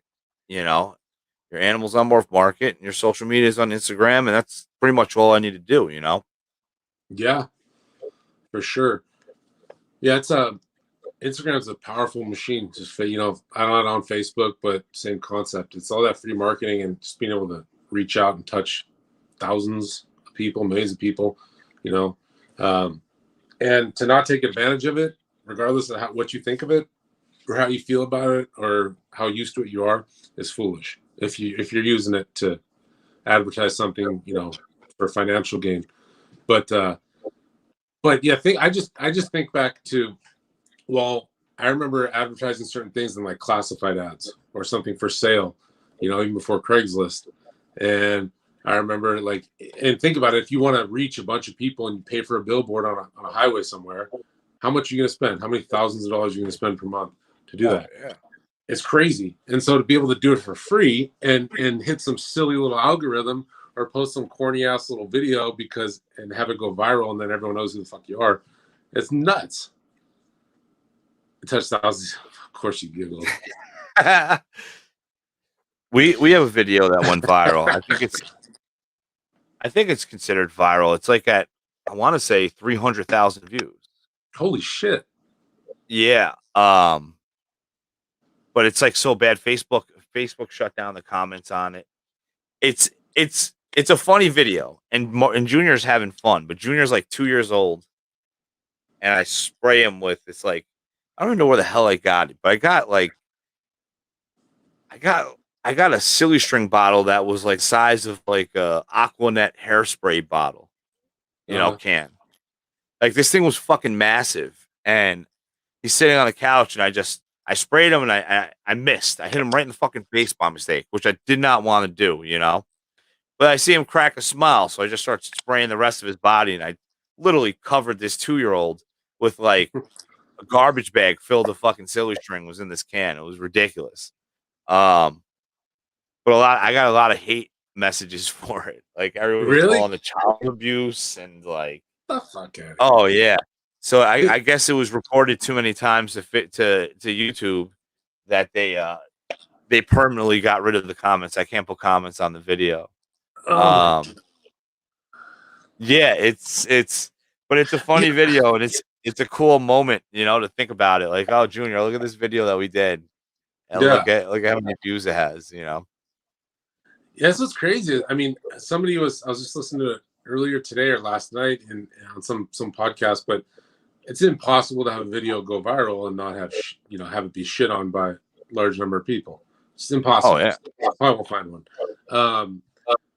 But like, to that point, the shit that people are offended by, and it's like something like that, for example, like, okay, they don't know you, they don't know the situation, they're just virtue signaling whatever they're doing, but that could have been really good for your brand, like having it out there, and then you draw attention to it and also to the community, so you think bigger, and it's a domino effect. But now that avenue is like shut off, and because somebody is bothered by it. That was on like a different. That was on my personal YouTube channel. Oh, okay. From like years ago. It's not even associated with this one. I'll take back everything I just said. But it was funny. I mean, people. I think my favorite comment was Spider-Man had his period all over that boy. That was what. That's more offensive than fucking anything in the video. Yeah, like there was so many rest in peace, rest in peace. Rest in peace, little boy. And then I even did like a rebuttal. I let Junior tase me. Junior, I let him tase me, and I put that video up. But no, thanks for the electricity. I do. I just like glutton for punishment. I've gotten electrocuted multiple times. One time bad because I made this stupid mistake. I had my lights on my saltwater reef tank. So it was dual compact lights, and they were 48 inches long. So I think those are, it was, 2 96-watt bulbs. But I had a makeshift lid on it, and the light fell into the tank. Yeah. And my natural reaction was to shove my arms in and grab it, and I got locked in. So I was locked into the water for like, I don't know how long. I know my mother was screaming and crying in the other room because she couldn't get up. My mother was, I don't know, 18 years old, 19 years old. Shit. Yeah. It's gnarly. If you get locked out good, like, I mean, my trade that I do is mostly electrical work, so I've been hit plenty of times, but, it's not nothing terribly crazy, knock on wood. But there's, I volunteered. Like, I was bored one time at work, and guys wanted to tase me, so I was like, all right, got a collection going. I think I got like $18 from it. So I was like, $18, I'll do it. So I got completely locked out, but I knew they were filming, so I was hunched over. I said, I'm not going to scream. I'm not going to give them anything. I'm not going to give good footage, but I'll take it. But that thing locked me out, and my body just shot up straight out like a board. I didn't scream, but it wasn't fun. But Flex and Python said, OC, let them OC you. I'll take a tase over OC spray 100% of the time. Because what's OC spray? Like a pepper spray, but it's Olaresium capsicum or something it stands for. It's a scientific combination, but it's like, so what it does is it's a little bit different. There's different types of like pepper spray, but one of the side effects of OC spray is one, it fucking burns, but two, it's reactivated by water. Huh? Oh, I was gonna say vomiting. No. Well, some people do, but it also cuts out your breathings. But and it's if it's the oil-based one, then it's hard to get off. And then you think it's done, and it clears up and it dries out. Water makes it worse, so you have to like fan it. But you think you're done with it, and then you go and you laugh later, or you take a shower and it reactivates. It's just the gift that keeps on giving, and it fucking sucks. Oh man! But some people, you can spray them, and they're just like, meh. So pepper spray didn't bother me. Oh my god, Junior, you didn't get the charger. Get Junior. Where's Junior? Don't know. Yeah, you do. The charger? That's why I'm failing my IT guy. You better hurry up. The fucking tablet, the thing's dying. Drop time. Holy shit. I got I got hit with the taser, the police taser. I Yeah. volunteered for the local police department for that one, and that one was rough. They held me on both arms, and then Yeah. they put it on my they put it in my waistband. Mark, get out of here now. Uh, they put it on my waistband. They put the other piece in my sock on my ankle, and that So holy shit! I yeah, just froze. I just froze, and they were holding me up. I was dangling. people think that, like, because they're barbed darts that shoot, those don't hurt.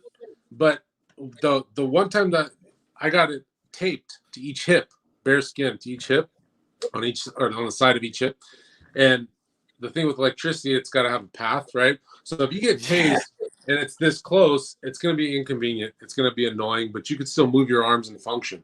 That's why tasers kind of suck sometimes. But if you hit somebody proper and you get enough of a spread, it'll lock them right out. So physiologically, they can't do shit about it if you get a good spread.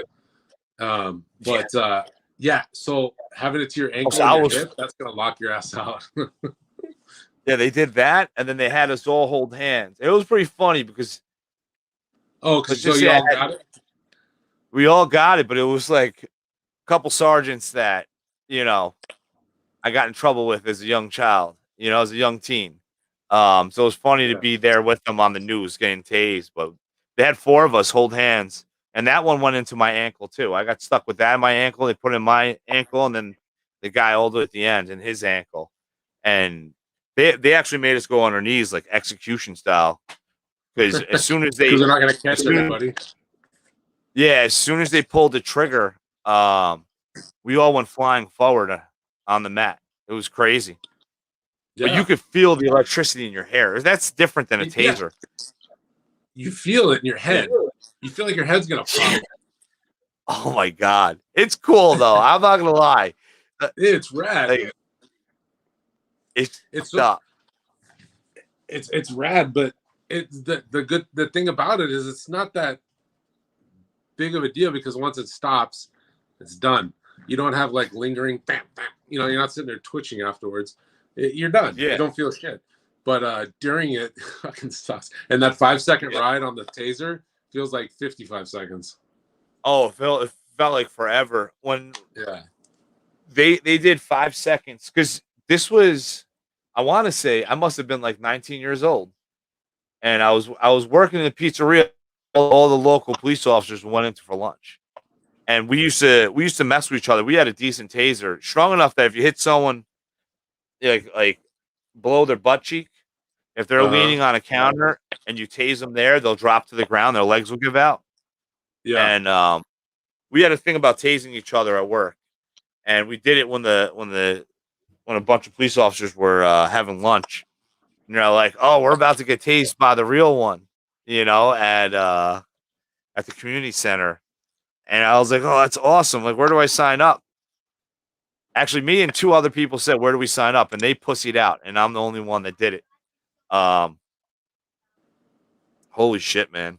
I'll tell you that I know for a fact that if I get caught with one of those, I'm done.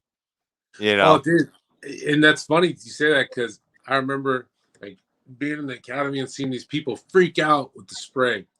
And there was this DI, there's drill instructor that was my favorite one there, but he was Marine Recon and he was just 100% hard, 100% of the time, always on. Every movement was just like all tactical. But he Yeah. made me laugh because he was a hard ass, and I like that. So he was sitting there with me, and I'm watching these people, and I never got sprayed before, and I'm like, what the fuck is wrong with these people? Like, have some fucking pride. And he's sitting there looking at me. He's like, "What do you think about that?" And I said, you can't say much. Say, it's embarrassing. Was all I'd say. It was embarrassing, sir. Yeah. And he was the one that sprayed me. He dumped the whole can. He made me open my mouth. And like I'd say like 2 seconds into it, I realized how shitty it was. And I was like, oh man, I'm in line like, spray me. I don't give a shit. And then I get it. It was brutal. And so you Oh have to my say stuff. god. And he's like, open your mouth. And he sprayed me in the throat. And so now I'm trying to call off Oh, whatever we're told to say. And he's loving it. But in my head, I'm laughing, but I'm also miserable. But yeah, it's interesting. Same thing with the taser. Until I got hit the first time, I was like, "It's fucking tase me. Who cares?" I've been electrocuted plenty of times. Yeah, pepper But spray. I haven't. My worst scenario, pepper spray. We're at a basement party, and my buddy had one of those floor fans, those big ass stainless steel ones with the like the 24 blades, and he thought it was a great idea to spray pepper spray into the fan, so he made it airborne. that's So awesome. it was funny because I mean that was our party days.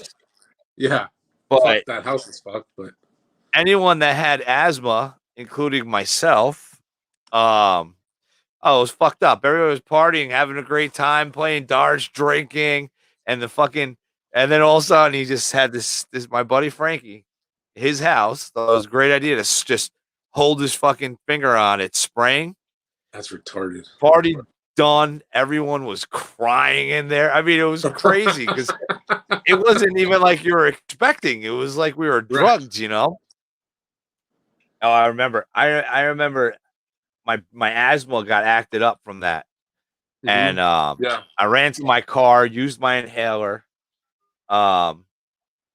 went back downstairs. I punched Frankie right in his fucking mouth. I was so pissed off, like straight up, him in the jaw. well, And he looked at me like, "Dude, what the fuck? What did I do wrong?" I'm like, "Yeah, you know what the fuck you did wrong." Yeah, we used to when I was in the jails, we get bored, and it was the same crew like the whole time. Like that's some of my closest friends. So, if you had to take a shit, you're not going to tell anybody because yeah, it's a big facility, but you're just asking because we play pranks on each other. So yeah, we'd find out somebody was in the shitter, and we go under the door and spray the spray in there. And you don't have to hit them, but like you had the experience with the fan, you're gonna start sneezing, you're gonna start coughing, or you know what I mean, and you're gonna need to move locations. So you wouldn't even say anything, you just walk by and just walk away, and then you hear him yell, "You son of a bitch," and you hear him sneeze, and then snot. So, oh, that stuff's brutal. Yonkers PD, man, they're the worst. I wanted to go nuts. We had their Christmas dinner at the hotel that I was the engineer and manager, so second in command for all mechanical in the whole building, 400 room hotel, and these fuckers, someone must have brought channel locks because you know what they did? They fucking unscrewed the top of the urinal in the banquet bathroom. So when someone goes to piss and hits the urinal, then all of a sudden it's gonna squirt water everywhere. Dude, yep. We did that too. Oh, I was so fucking pissed off. I had to because I keep on getting a call. Oh, the urinal's leaking in the bathroom. And I thought like, wow, how is this loose? And then I fix it, but then an hour later again. Because now they're hammered and now they're laughing because one of their friends is fucking soaked, and then so they're keep it going. But yeah, that's on the other end, it was pretty funny. It's not fucking leaking. It's like a fire hose. So especially if especially you do it on you don't do it on the urinal. The urinal is funny too, but you do it on the sit down toilets, and then when they go to flush, there's no getting away from it. There's no escaping it. So you just gotta sit there and take it. you're leaning in until the awesome. What is it called again? Oh my god. We would do it with we would unscrew it, and then we cut the bottom of a water bottle off that it's concave in the bottom, and we put it on in between. We slide it in, so when it would spray, it would shoot out. We'd angle it so it would shoot right into your back or whatever it was. But fun times. But yeah, it's funny. Funny stuff. Yeah. Holy cow. I can't believe an expo's finally happening. I'm like so excited once New York starts opening up, because as soon as New York like legitimately opens up, and now they're starting to schedule shows, but I won't believe it until it happens. Right off the bat, that's seven expos. Oh wow. That's huge for you. Yeah, we took a big hit. I mean, that's why we picked up New Hampshire. And then next month we're going to do Battlefield. Because we can't count on you can't count on Morph Market because Morph Market's so crazy.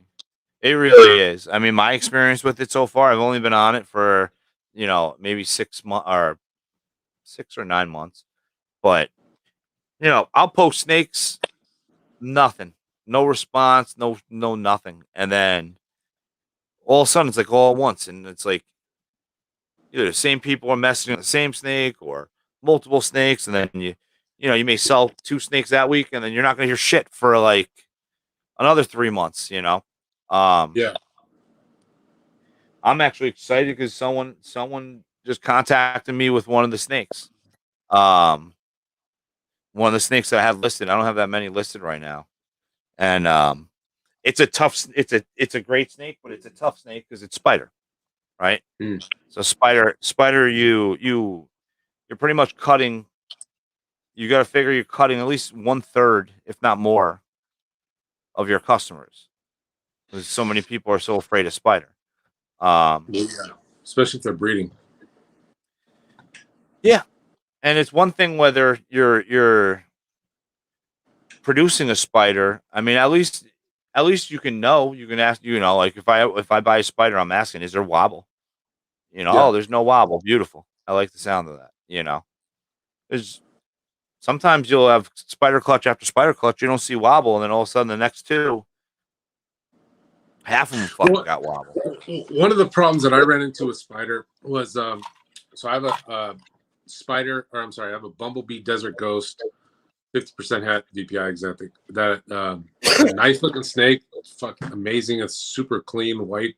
Oh, that Beautiful snake. I got it from Ozzy, but I was thinking about it. I gotta think about the pairings because if I want to put it back together and I hit shitty odds and the ones I want to pair back up with the spiders, I can't. So it's one of those things to where it does look cool in some genes, like in VPI and Desert Ghost. It looks awesome in Freeway. At the same time, though, if you're going to be doing recessive stuff with it, recessive projects, you really got to be careful and think about, okay, well, I'm going to have to pair these back together. Same thing with the Mojave stuff or anything in the Bell complex. So, like, because we were talking about earlier. But yeah, so it's one of those things where, okay, I was going to go this way. Maybe I'm going to go a different route. And, so that's one of the downsides. But I don't know. The spiders I have eat, they breed. I have a killer bee and a bumblebee that are both breeding, and one's going to lay soon. And they eat, and they have a little wobble, but it's not always on display. it's gonna affect their stuff. I mean, you got other snakes that don't have wobble and are complete assholes and don't eat. Exactly. And that's one of the things too with these investment snakes is that you forget that they're all the same fucking animal with different paint jobs, and they all behave the same. They don't know how valuable they are. They don't know how sick they are or how basic they are, and they'll eat and they won't eat, and they'll breed and they won't breed. And so I've got some that I've just decided to give the rest of the year off to because they're just displaying weird behavior. They're stop eating. They're not breeding, and I spent like $5,000 on these snakes. So it's one of those things where that's part of the gamble. I knew that going into it, but it's still, it sucks. But I guess it's bound to happen. Yeah, and it's funny because it's always those important ones that give you shit. Flex and Python said the snakes need to take this as serious as we do.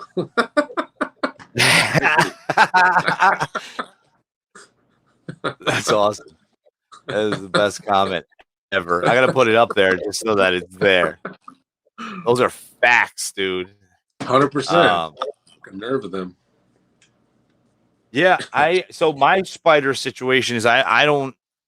If I had a bumblebee desert ghost, okay, I would keep that male spider, but I don't keep male spiders. That's just the rule that I've gone. Just because you put it to 5 snakes, it's 5 spider clutches. Yeah, the only male spider I have is that single gene spider that I won't sell or breed. So that bumblebee that desert ghost a female, but yeah, same thing. Oh, perfect. Yeah, it's just then you don't worry about the super form and the confusion. But Spider has so much potential. I mean, I want to see. I can't wait to see more Spider Desert Ghost combos. Because if you throw Spider Desert Ghost, Orange Dream, Enchi, Yellow Belly, and you're talking about fucking snake that's gonna glow. You know. Yeah, no, 100%. And I think it works really well with it. I mean, obviously Desert Ghost works well with anything, but man, the spider with the Desert Ghost, and like I'm thinking VPI Desert Ghost spider. Holy shit, how sick would that be? But Oh yeah. what's up, David? And the Spider Exanthics are nice because the Spider Exanthics really the grays are stronger with the Spider Exanthics. Yeah. At least what I Yeah, think. that's what I have. I have the Spider Exanthic female that's gonna lay, and I put her with a butter Desert Ghost. So hopefully I don't have any butter spiders that I have to pair back together. But Yeah. but yeah, so it's tough, man. It's I you think you have plans for some of these, and then when something goes off, not having a backup or realizing, well, shit. Well, if I'm thinking 3, 4, 5 years ahead, and I pop this out, well, then I'm gonna have an issue pairing it back to this and that, and so sometimes I just have to like write it down, visualize it, and then ask like 5 people before I figure out what I want to do. But it's tough. Well, there's a lot.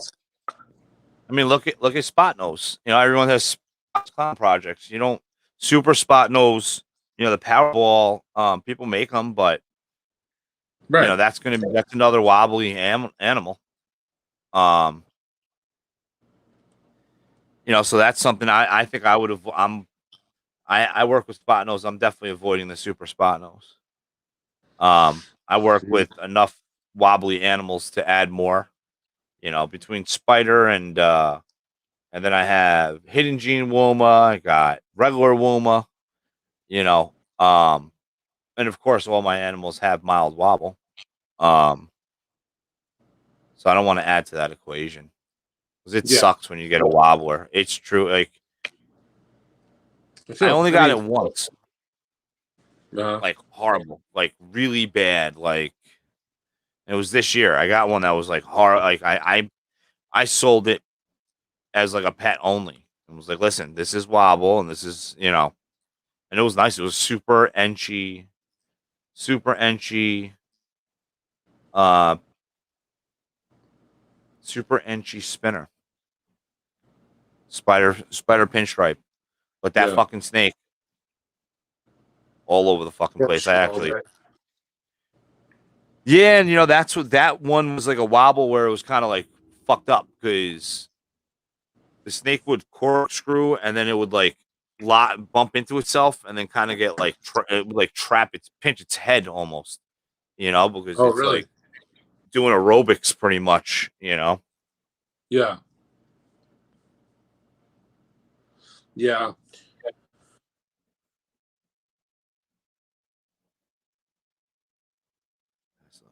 There? Oh yeah, I think Spider Desert Ghost is big. I missed you. Very you there? big. Yeah, you can't. Okay, cut out. That speaking of the chat, they try to call right now. Can you hear me? You're muted. You hear me now? Yeah.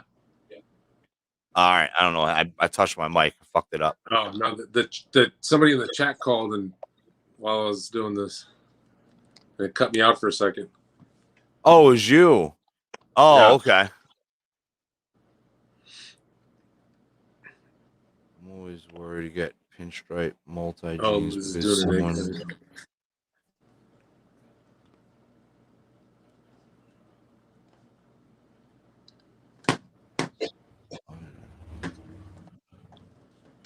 Yeah, I mean, like I say, I have some really cool spider clutches coming up this year that I'm really looking forward to. I bred we'll see if they locked, but I bred I put them in a chocolate GHI leopard male in with a Killer Bee, Super Pastel, Spider, Orange Ghost. So I want to. I need to get into the. I got to get into the GHI hypos. And Is that then so? What's your? Do you have like one clutch that you're most excited for that you're pairing, or? I got a few because there's so many projects. So like I've been trying to get a hypo clown for years. I think I bought my first one in 2016. My double hets. It just hasn't worked out. Yeah. So the I got the pastel. I got a clutch this year from a pastel double het that I bred a pastel clown head hypo. So I hope that hits. Last year my black pastel double het slugged out. This year she's looking good. We'll see how she does. Hopefully she gives me a good clutch. And I'm waiting to see how it goes. I bred that pastel clown head hypo to a pastel spot nose clown head hypo. So those are like really important clutches right there. But then with that banana desert ghost head pie, like I bred them to 3 pies. Those are going to be up there in important clutches of the season. Yeah. It's this race to double recessive, I know. And then you think about it, like I was talking to Antoine earlier about so Justin has these quad head snakes listed for 10K. It's a G-stripe clown pied DG.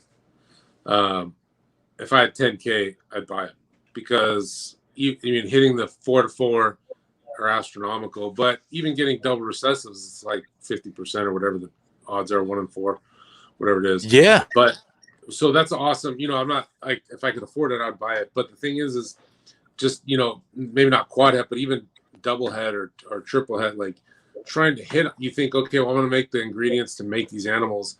However, who knows how long it's going to take before they actually hit.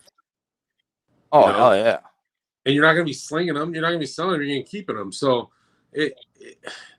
that's where the balance comes in. That's where the reality comes in, where it's like, okay, I need to save up and spend a lot of money on this one double head visual so I can up my odds. And then, because otherwise it's time. Like my biggest thing is time's the most expensive commodity in life and in this thing. And, if you're going to spend 3-4 years, 5 years trying to make something that, and then you finally make it, you make one, then you're going to keep it. And then you're already years behind when you can spend the money initially. And then the first clutch, you're going to make it back. So, but coming up with the money obviously is the problem. But yeah, the long road's long. Yeah. The head to head straight up is, I would assume, can be tricky. I'm not speaking from experience, just from what I'm looking at. I mean, right now, like my goal is to hit as much double recessives as I can. Right now, like visual.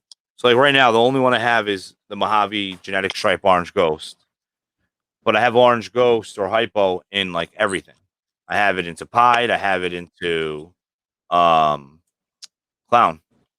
Mm-hmm. So the whole idea is hopefully to go double visual, and then produce hets that are orange ghost, double het, G stripe clown, let's say. And that would be the angle I'll go for the triple. But I don't want to make triple hets. That's one thing I know. I mean, I think the idea is cool and it's a nice project, but every project I go into, I'm trying to go with like 1 male to 6 females, right? Right. Or 5 females. That's kind of tough when you're dealing with quads, because you're going to have so many opportunities to make those hets or buy them. And buying them, forget it.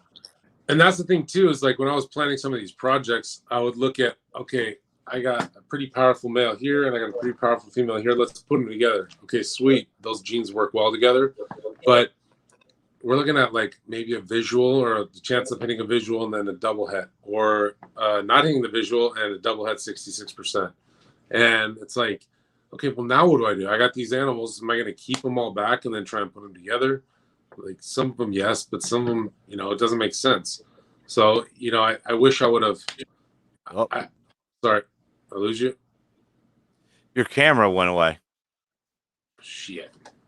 but you're still here. You can hear me? I can hear you. Up. Looked like it was coming back for a second.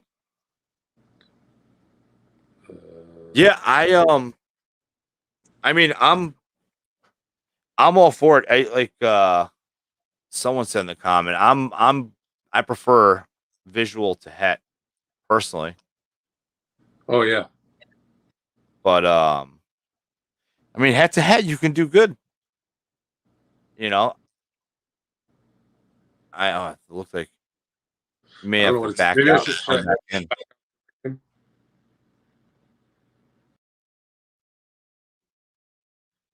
All right. Someone just said something. It may have been flexing. Yeah, visual. So that's my favorite. I mean, at the level where I'm at, is to go visual, visual to het on both sides. You know, I this year I may have a cool clutch. We'll see. Hopefully she either retained. Hopefully she locked, but she may have just retained sperm from the year before because the eggs feel great. Oh nice. My Oh nice. my pastel orange ghost het pied. Last year I bred a pied het albino to it, and that's where I got all those crazy pastel pieds. But I ended up finally hitting my male, so I have a pastel pied het OG possible het albino. He's only like 350 grams, but I was like, fuck it. I popped him, and he had sperm. He had plugs, so something's going on down there. So I was like, you know what? Did the Billy trick, pop him, wipe him, and then rub it on the female and throw him in. Now he's 350 grams, 325, and his mother's like 2,800 grams, 3,000. But I kept on catching him by her tail. I've never saw a visual lock, but she's got 11. She got 11 follicles in her. Oh wow. Oh wow. Yeah. So I'm hoping either she retained sperm or he got the job done, and that'll work out because then it'll be het to visual. Right. Right. Yeah, I think it's. What's up? Oh no, keep going. No, I was just going to reiterate the same thing. Like, if you can afford a visual to het or a visual het, or even a het to het, just if you can afford one side of that double head being visual, I think that it's going to save you money in the long run and / make you money. Oh yeah, and then it's like when you get them, then it takes it to like another level. Right. Creative genetics. Yeah, that's the goal, is to have that male, even having a female. I mean, so one of my mentors, Doug Matusek, of Boa Basement, he has I want to say he has 4 pastel clown hypos that he produced 10 years ago, females. Oh, so they're 10 years old now. They're big girls. They're fucking 12 egg layers. And every year, he has now he has all these other ones now, but he has those at least as a foundation of it. And if he wants to introduce any more, it's so easy. Just breed it to the female. It's automatic double hets, Right. I can't wait to get to there because, it's nice to make your odds better. No, for sure. What were you going to say before that? I don't know. Oh. I forgot. Yeah, so those are my 2. Those projects is the Desert Ghost. I need to expand. That's why I invested in that male, because I'm going that route. Uh-huh. Go with the male with the recessive, so that when you breed it, then you produce you can produce an army of females. Right. and then grow them out and put dad back to the baby. But Yeah. Desert Ghost has to expand. Yeah, and like unless it's like a 4 gene, het male, I'm not gonna get like any male I get's gonna be a visual for recessive. I'm not gonna, unless it's like one visual, one recessive, or one het. But as far as like purchasing, unless it's some crazy 4 gene ODYBNG fire het pied, okay, cool. Like then I'll spend the money on the male because I can put it to regular female pieds I have. But other than that, I want the visual because, like you said, you compare it to females, make an army, and do it that way. Yeah, and I'm not gonna lie, I avoid possible hets as Me too. much as humanly possible. I think I've only held back 2 because it was because of my first most expensive snake was the father, and that snake died on me just out of nowhere. Just flipped over. So I have 2 super pastel Mojave double possible het clown hypos. But like that was my most expensive snake, at that time. And for years. So it was a bummer. It was the father was a super pastel Mojave double het clown hypo. And I bought it as a hatchling for like $800, But all my other snakes were all like $200 snakes back then. They weren't pricier snakes. So Yeah. it was that was like the big money animal, Isn't that funny though? You spend $500 on a snake, and you're like, "Holy shit! I can't believe I just spent $500 on a snake." When you first get into it, and then it doesn't take long until you're trying to figure out how to spend $5,000 on a snake. And I haven't been there yet.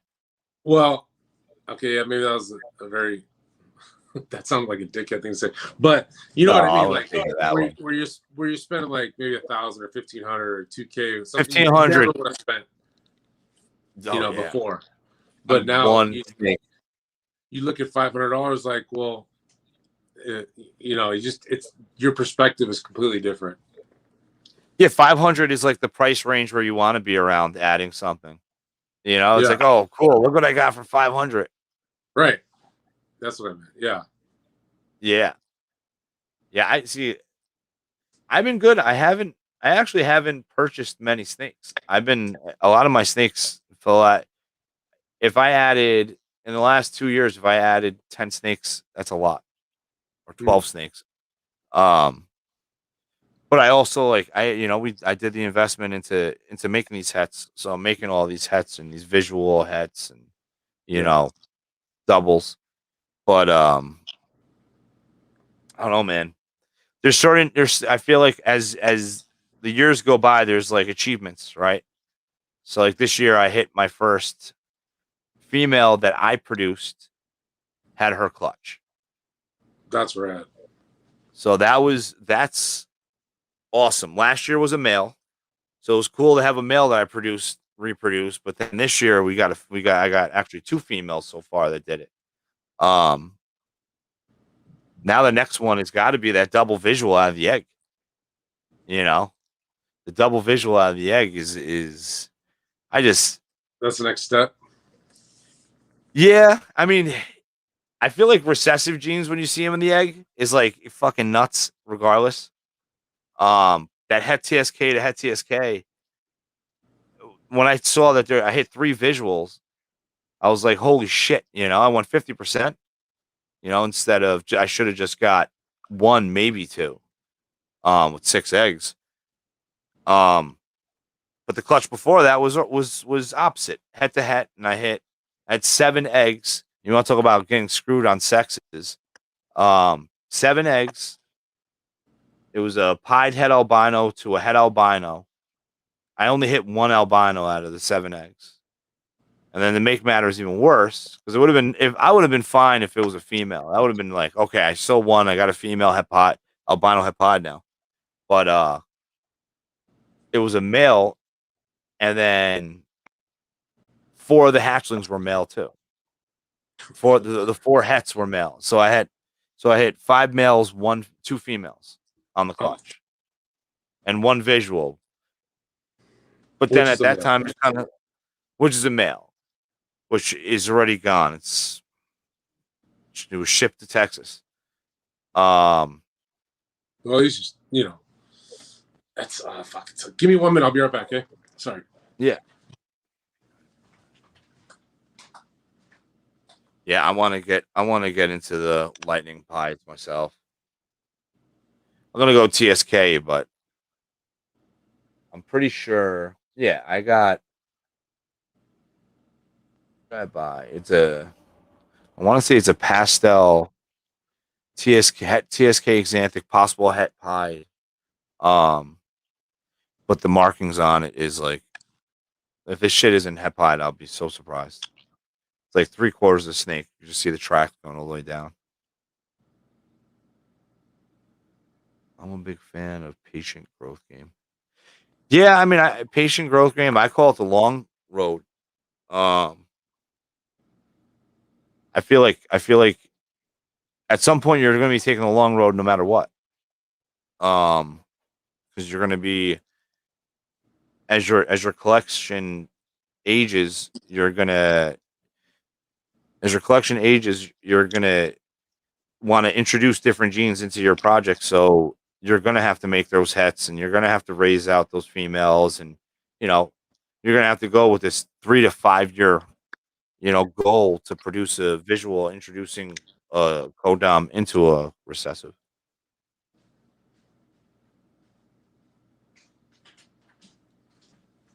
Yeah, that's the worst thing too.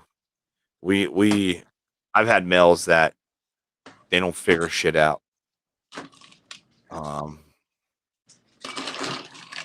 that's the worst when you have a project built off of a fucking male, and then the fucker Oh, doesn't want to breed. that's my issue today.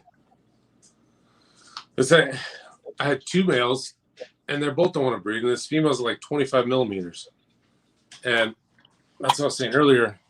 She's a valuable female, so I'm not going to wait a year on her. So, like scrounging to figure out what I'm going to pair with her, but yeah, they sometimes just can't figure it out, I guess. And then when they do finally figure it out, sometimes they just go crazy, like that puzzle I got. I bred them to 7. I have 7 females that I bred them to. So, Oh shit! yeah, It's a busy animal. yeah. Desert Ghost and the Hypo Clown. I don't know. I don't know if because Desert Ghost, I'm going pied with Desert Ghost, so it will be a ways down the road. I mean that. I think I would be going more albino or even Candino Desert, like Candino Desert Ghost pied. Sounds like a pretty fucking crazy snake. Yeah. Is there some genes that you want that you don't have that you want to get into? Oh, there's a ton. There's a ton. But in particular, Cypress is one of them. Okay. Cypress, Bongo.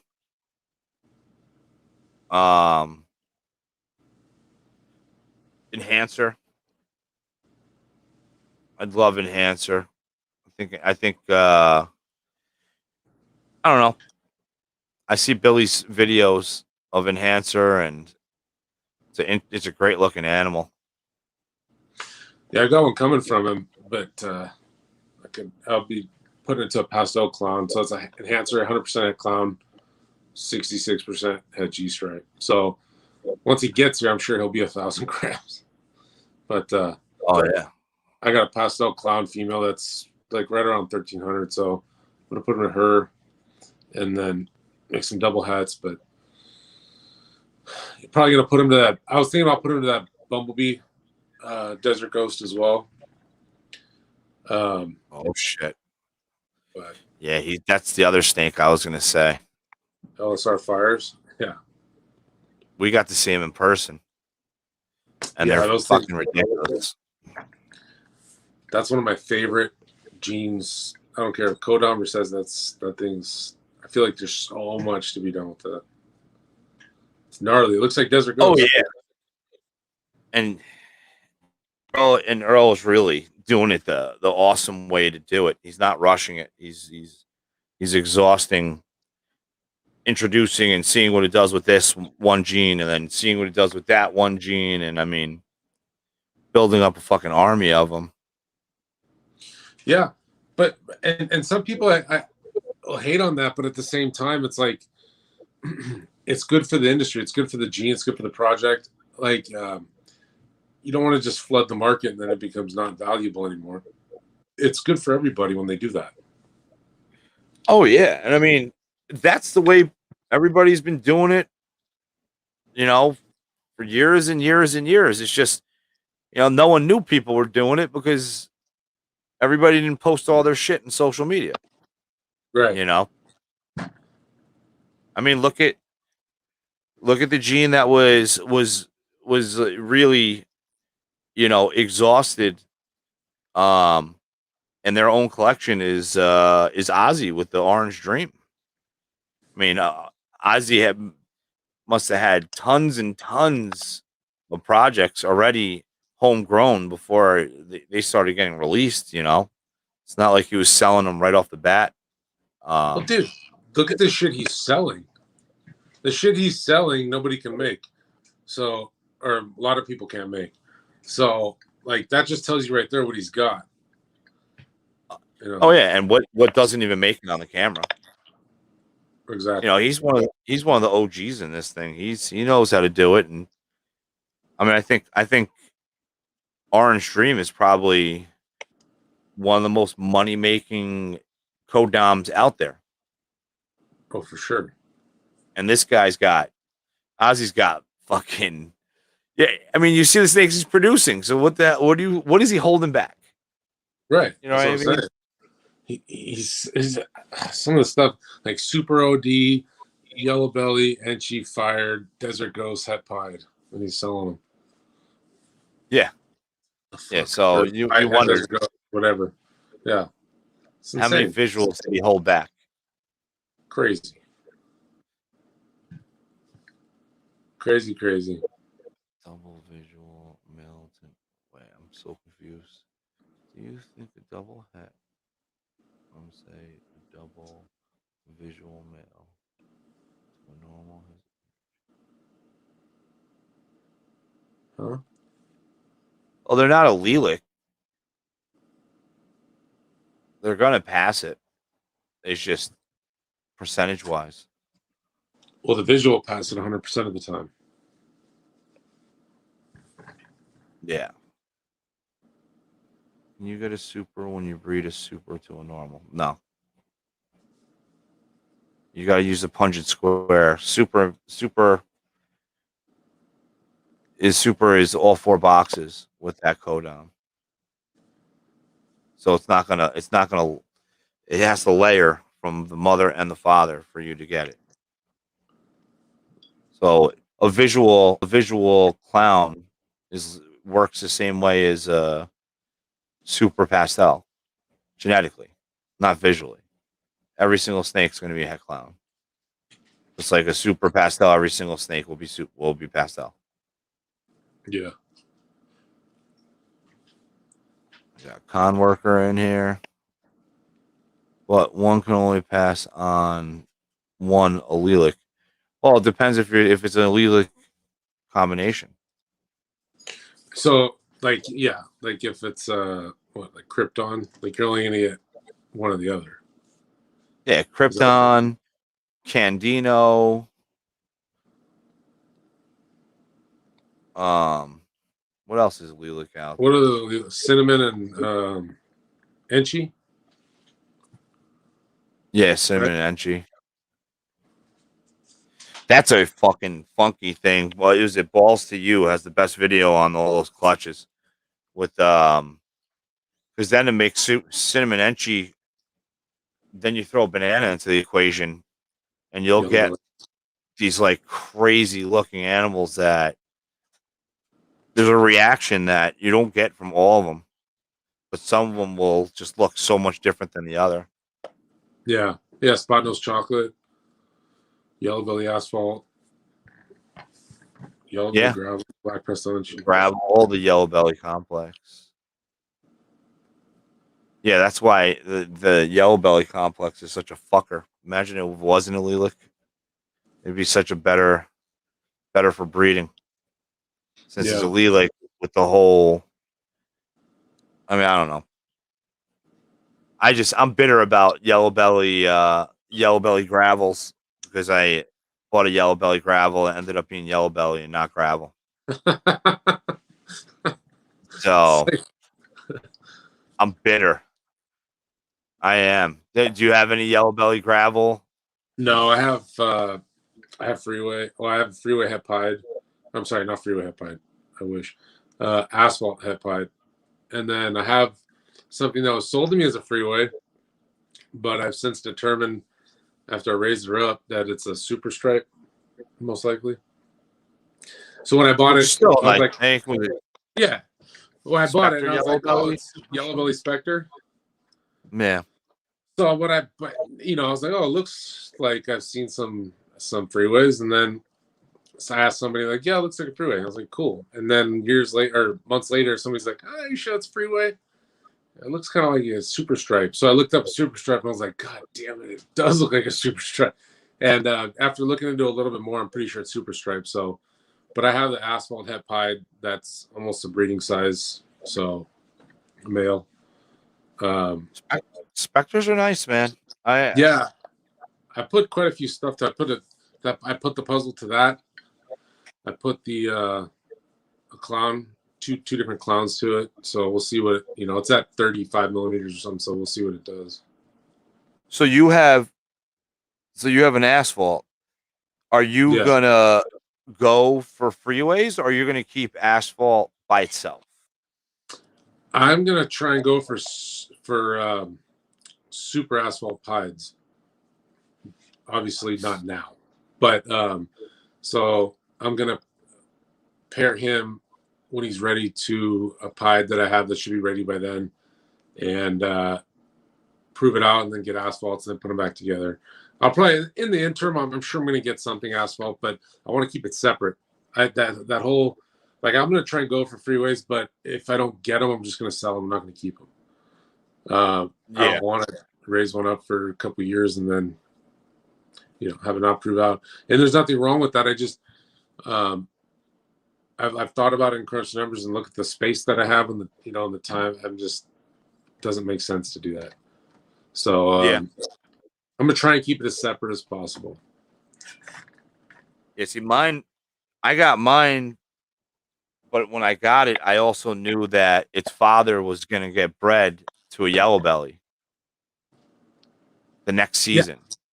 So that's why I bought that. So I've only had the snake for a year, and then Vinny actually proved out the father to be yellow belly. So at least it wasn't like, I feel better about it that I didn't have to cut the clutch open and see the ivories. Yeah. Well, I want to get an ivory. I want to get an ivory het pied, or ivory pied or something to put that male to. But I love super asphalts, and maybe a blackhead het pied or something like that. But I love the super asphalt. I like the really dark side. I like the really contrastish.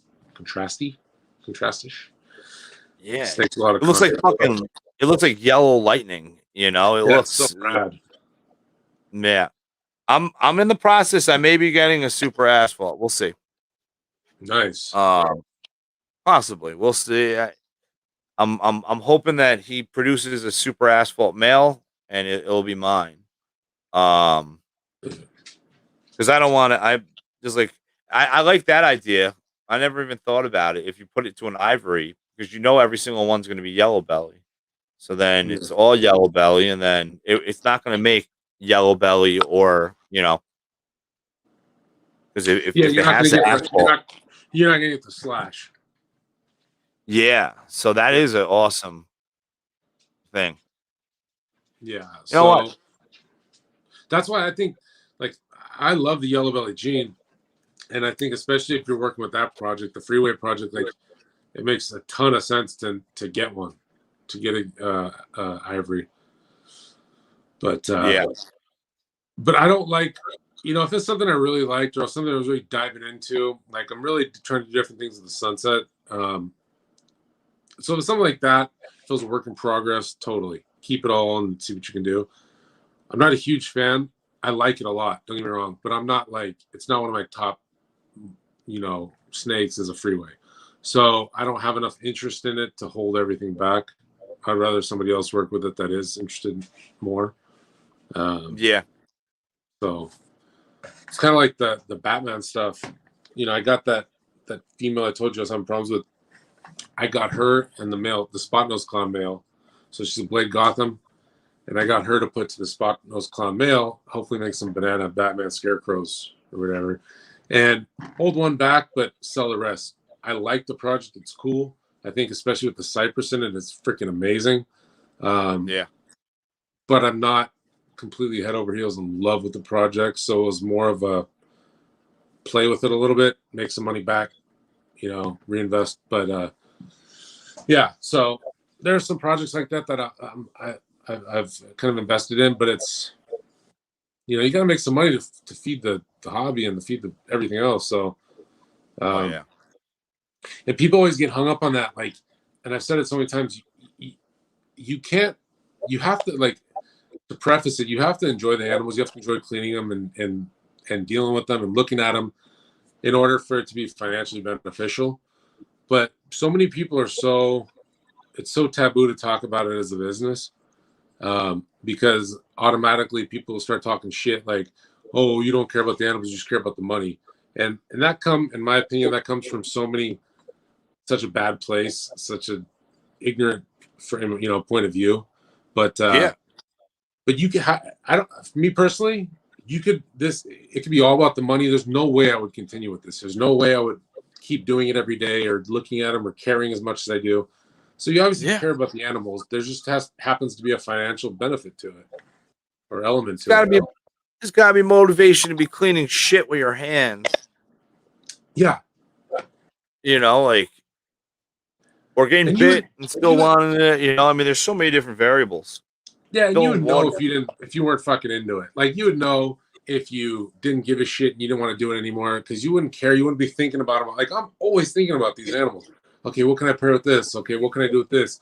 Oh, what day is it? Okay, and I'm overlooking, looking at them too much. Checking every day, did they lay? Even though on schedule it says they're supposed to lay in 2 weeks or whatever it is. And so I know that I care about it. I know that I like them. I enjoy them. But okay, there's that. I enjoy a lot of things. But I set out for this to be a business, a sole source of income one day. And I don't think there's anything wrong with that. And I don't have that argument with anybody. Because anybody that says that ain't giving snakes away. I'll tell you that much. Yeah, I mean, next year we're planning on surviving solely off the reptile company. And that's awesome. And it's taken a lot of years to do it, but we're getting there. We're almost there. But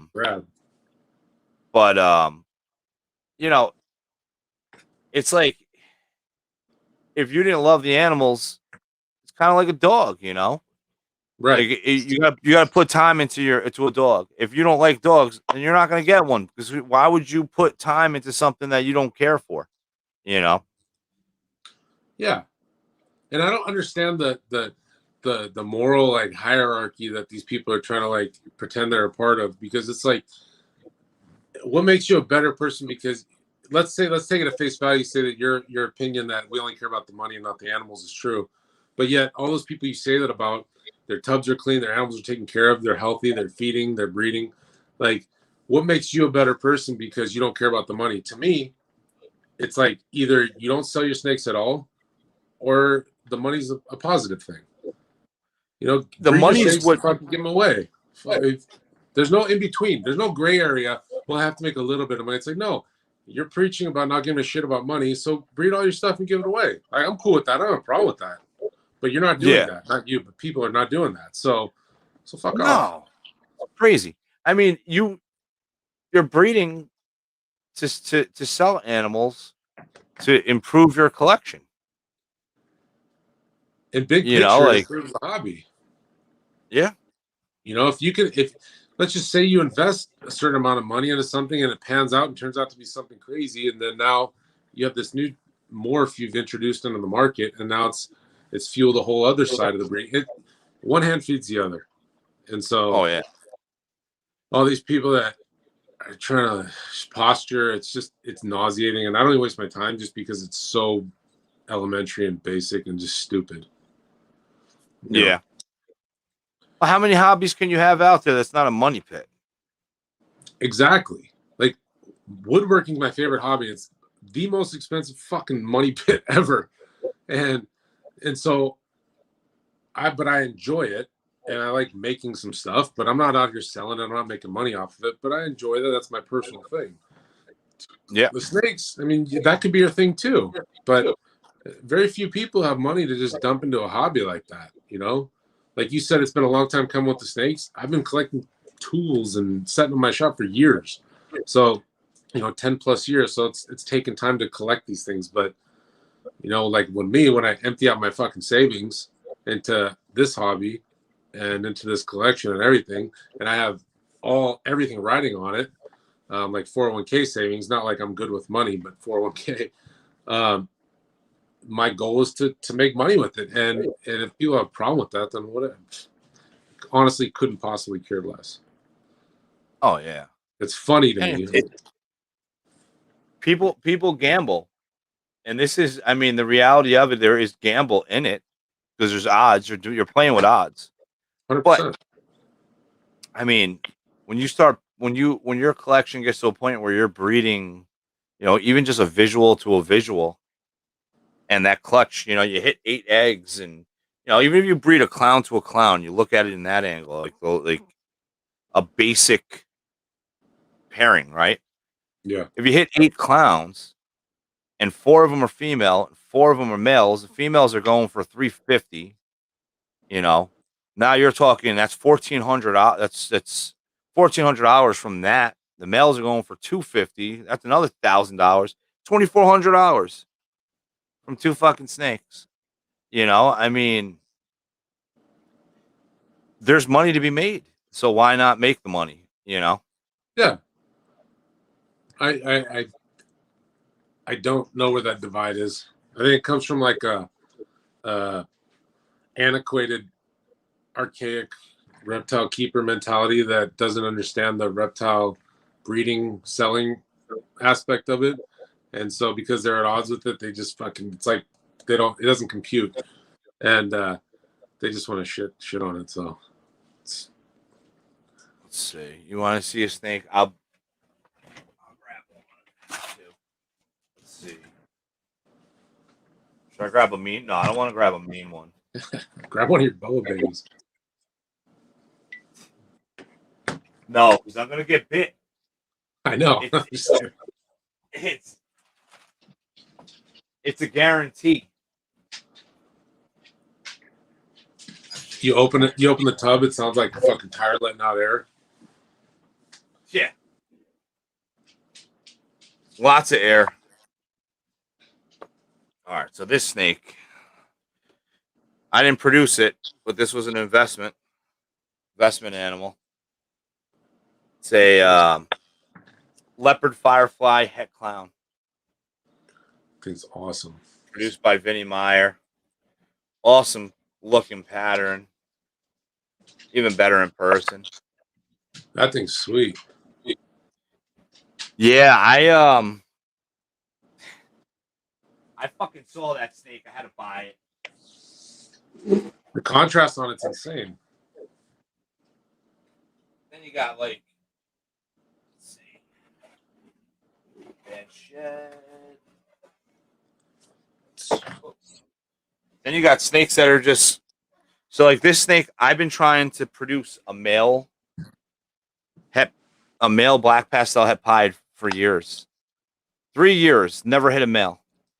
Only hit females. But finally, this year, this was actually clutch number 1. Actually, I think it was clutch number 1. Oh yeah, so I did hold the snake back from clutch number 1. Black pewter het pied, male, and this thing has been like, yeah, it's just a good old black pewter. It's in a bad shed. I don't have a. I've been wanting to do panda pies, but I can't do it because I never hit a fucking male. And then I didn't buy So I was like, oh, I'm gonna have 2 clutches. I'll hit a male. Nope, didn't hit the male. Yeah, I'll get one. That's the thing too with the panda pipe things. You're dealing with the black pastel issue. Yeah, I mean, I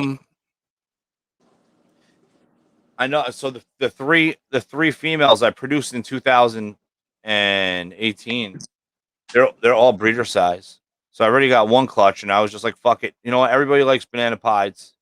Yeah. So I put a banana double het pied orange ghost to it, and then the next one, I said, screw it. I got 2 locks now. Black pastel het pied to good old pied het albino. Okay. Oh, there you go. Yeah, it's kinking, a lot of imperfections. Kinking is the main one. Use the Barnhart line, but I don't have any of that. So this is we'll find out eventually. This dude's bred to, God, I don't know how I'm so dyslexic with this. It's a super inchy pastel desert ghost head hypo. So he's bred to that pied head hypo and the super chocolate hypo butter. So he's been locking with just those 2 I bred him with. Oh, and the firefly pied. So he's from Fireball Reptiles, Jeremy over in Florida. Yeah. But yeah, that was an investment. I planted some projects around. Super clean. Yeah, well, super entry cleans it up a lot, and then you're adding the desert ghost to that. Holy shit! Yeah, I just fed yesterday, so someone might.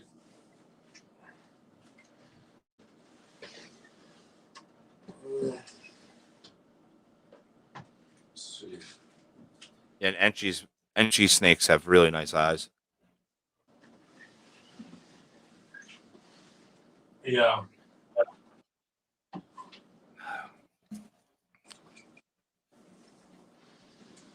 So this is that Mandarin. So it's a Brittany Gobbles produced. It's in shed, but it's a Mandarin ODYB Enchi.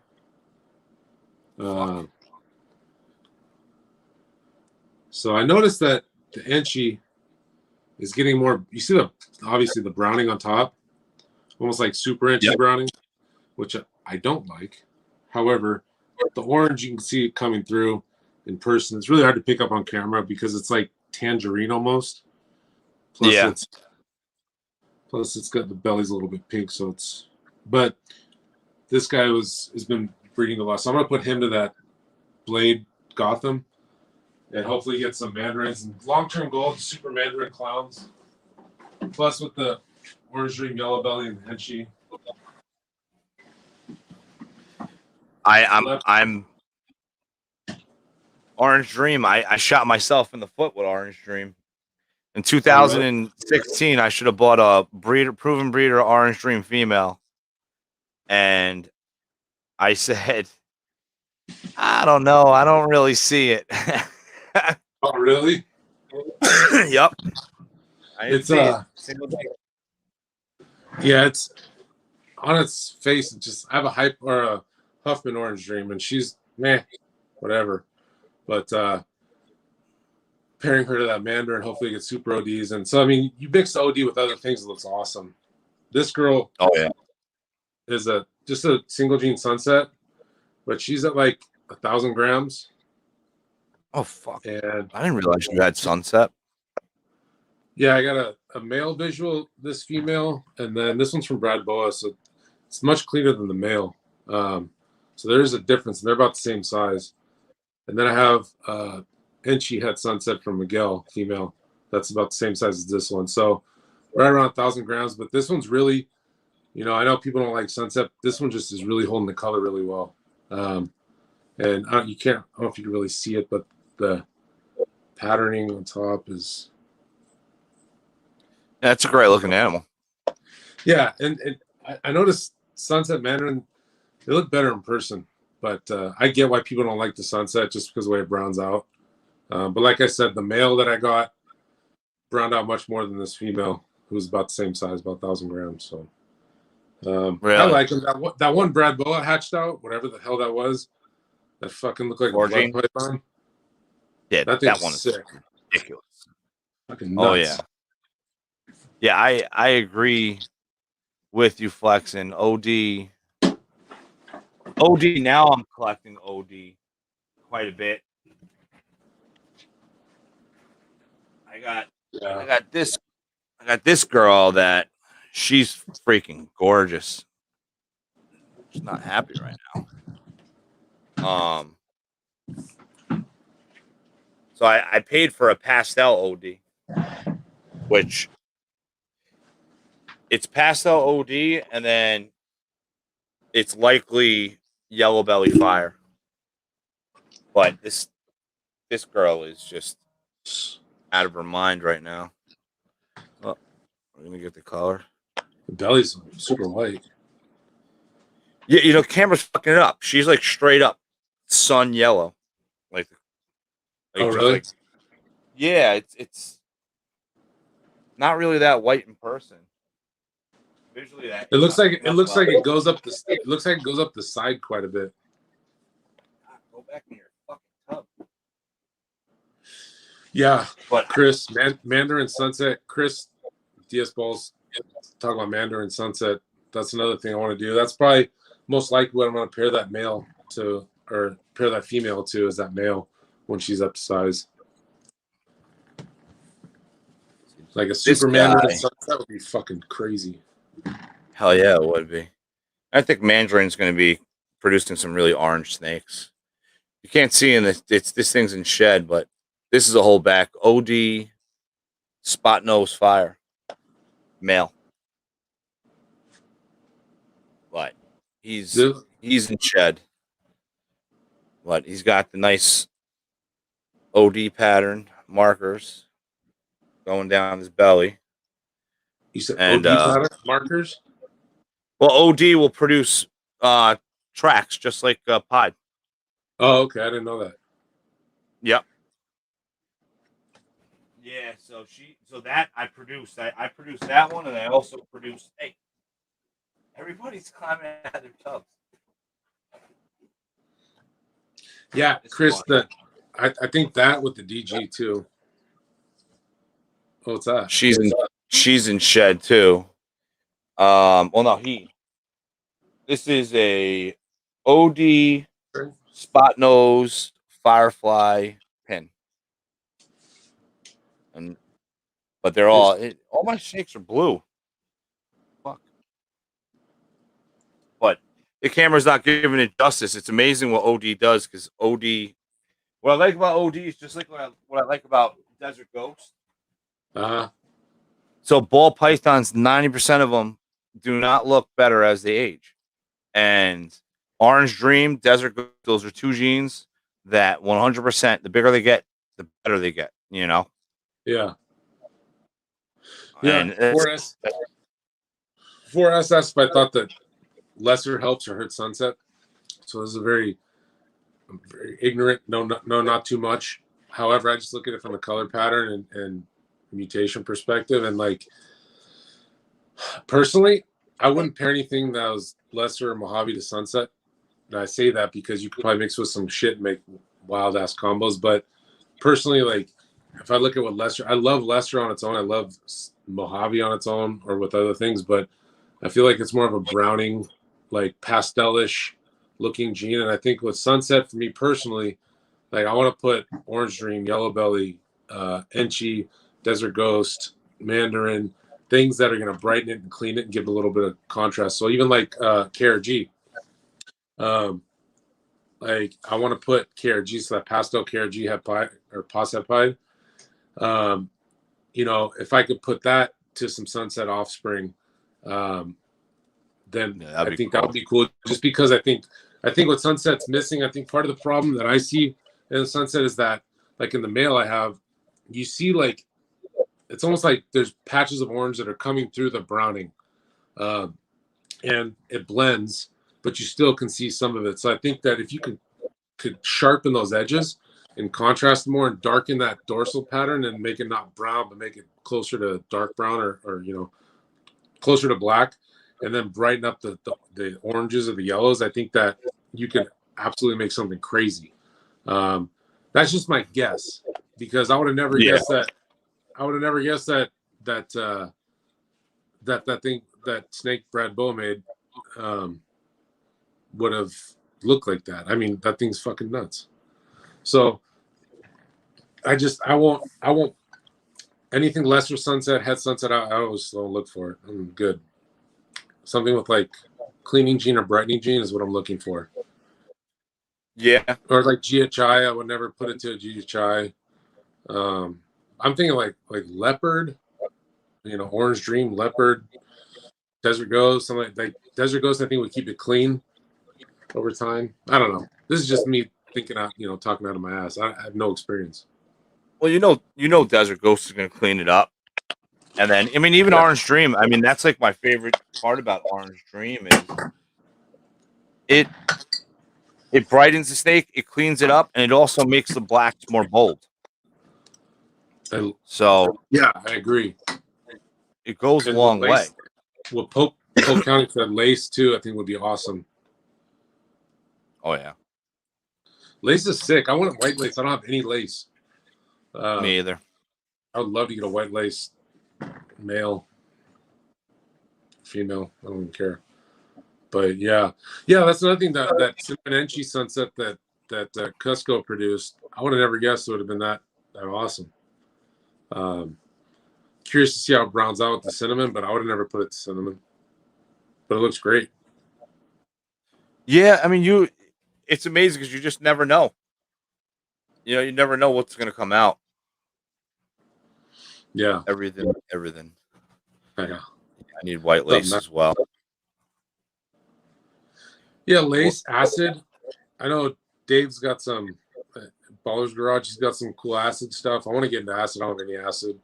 But I think putting acid to stuff like Sunset or Desert Ghost would be fucking sweet. Bongo probably be pretty good too. I don't know enough about it. It's Bongo makes them like, it makes this like yellow that just seems to stick to every single one. Seems like anything that has Bongo has this like bright yellow tone on the dorsal. Mm-hmm. I think if you add something like the route that you're going, I would go the same. I would go the same route. I would go to all enhancing genes, enhancing and cleaning. Yeah. And just only time will tell because you'll never know. It can be just like that random thing. Like look at Spot Nose Clown.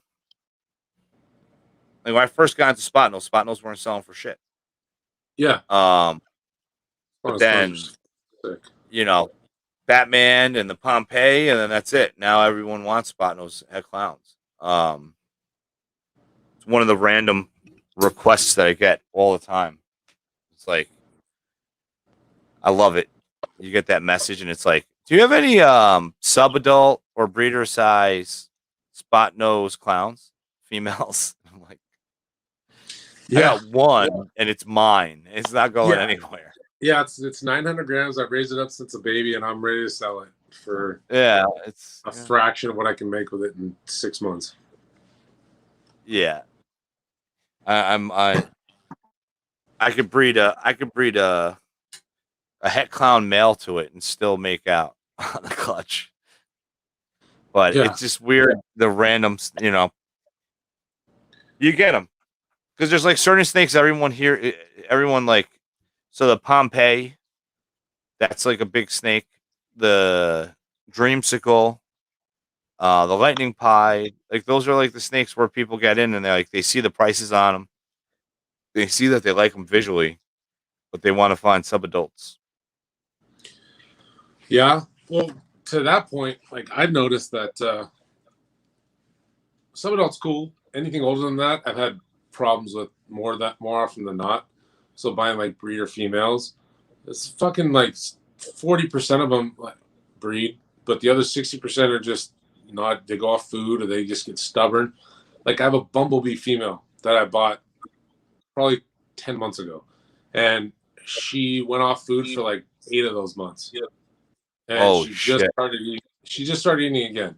Luckily, she was big enough, but she's a proven breeder, and it's just the move and whatever. And pastel spider, I mean, how am I gonna do that? So now I'm gonna breed her and make some head desert ghost stuff, but it's not always a guarantee that they're gonna breed, and so I prefer getting them smaller, getting them younger, and they shoot up to size in no time. I was shocked, when I go through and started weighing them, and I realized, holy shit, these 5 or 6 females that I thought were 900 grams are pushing 1,300 grams. 400 grams is not a lot. You don't realize it. Sometimes you can see it, sometimes you can't. So yeah, and then plus you get them on a program, you get them on a pattern from when they're babies, and I like buying them when they're smaller. Oh, so like when I was building my collection, when I was like buying a lot of shit, like year 3, I always would get the year before, so like now it's 2021, so I'd be looking for 2020s, so that you have that 1 year head start, because that's where they really fucking, you feed them and it's all growth. But I mean, look, like for example, with me, I have a het hypo that's like 3,500 grams. It's a het hypo. It's not a crazy snake, but she eats, she breeds, she reproduces, she goes back on food. She lays over 10 eggs. Like, yeah, that's the thing. I'm not going to get rid of that snake. That snake's going to stay here because it's a reliable animal. It's not correct. No bullshit. Even if you have a 1,200 or a 12 egg snake and it's producing $200 babies, you're still making $1,200, and it costs what? Well, you breed your own, so for you it doesn't apply. But even if you're buying them, what, $8 a month, so $96 a year, and you're making $1,100 on that. That's bare minimum. So it's financially it makes perfect sense. Now, if you don't have the space, it's one thing, but yeah, like a 3,500 gram snake, I would never sell. I don't care if it was what it was. I'd keep it because it's got the cargo to lay all kinds of shit or to hold a lot of eggs. Yeah, I mean, I will next year. I will be selling breeders, and someone's gonna look out, because my breeders, all my breeders, like I won't sell a snake that's a shitty eater. So I have a couple females that are shitty eaters, and they're gonna stay, unfortunately. But I don't know, like there's so many random snakes. Like the head hypo, I don't think I would ever get rid of her. But I have like a couple pastels. I have 9 pastels. So I think I could do away with, that clears up a lot, especially in 41 quart tubs. Oh, yeah. It's just too much snake, too much just single sure. gene pastel. Fair point. I don't know why I put that, but yeah, no, I agree. And like right now, I'm like I said, I'm maxed out. So anytime I free up one tub, I'm stoked, because that's just, I can put off buying a fucking another rack just that much longer. And yeah, I mean, if I had disposable income to just toss around, which I don't, because per usual, I that money I liquidated, I went all in. I didn't have any, no cushion, so I don't have the dough to go buy a couple more racks and just set myself up for future. But yeah, you got to make some mistakes, right? I spent it all on steaks, not on. I got an incubator. I guess that's good, but I'm out of rack space, and I refuse. Yeah, but huh? But you'll have your offspring this year. You should be able to pay off the funds for the, I mean, I'm going to hold a decent amount of stuff back, but if I don't make enough to buy a fucking rack, then I'm doing something wrong. I just want a breeder double visual clown pied. I think 90% of the people in the reptile world right now want a double visual clown pod, He let said in alone the a breeder. I'll take a hatchling.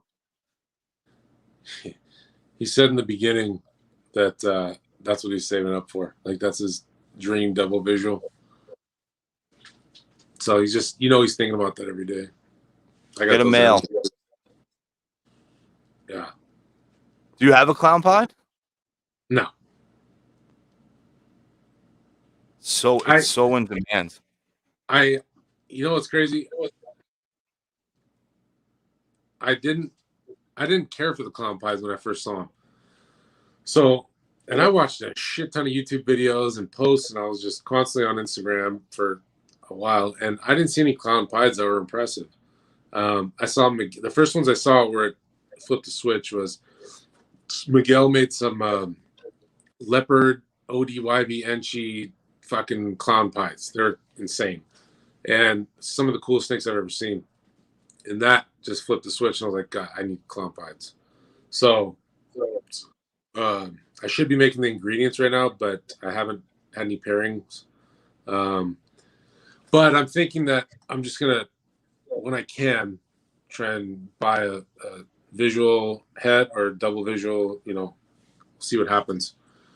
But yeah, they're pretty awesome.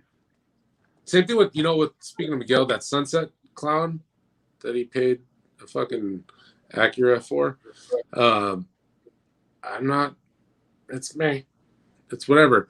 But I firmly believe that those two recessives together with other codoms and other could make some insane shit. So, I don't know.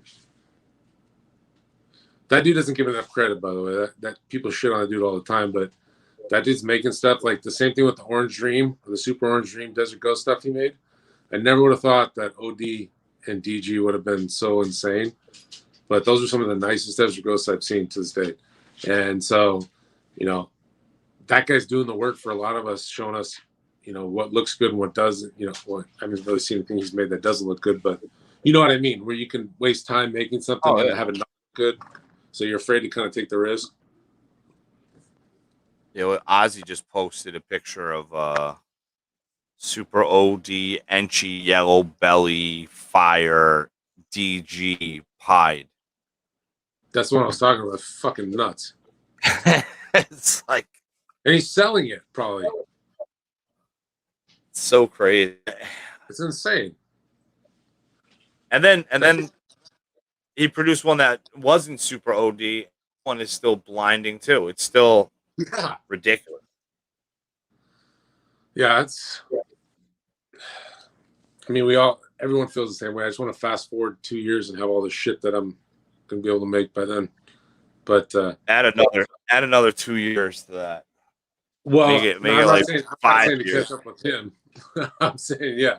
No, I'm saying just in general. I always add extra. It never works out. No, I don't have flexing. I don't have a clown pied. I have 0 in that project. I plan on introducing them eventually, but I got to see which angle I'm going to go. It would be Orange Ghost Clown Pied. So I would make orange. I would be breeding a clown hypo to pied hypo, and then produce hypo double het clown pieds. That's the route where I think I'm going to end up going when that decision is available to be made.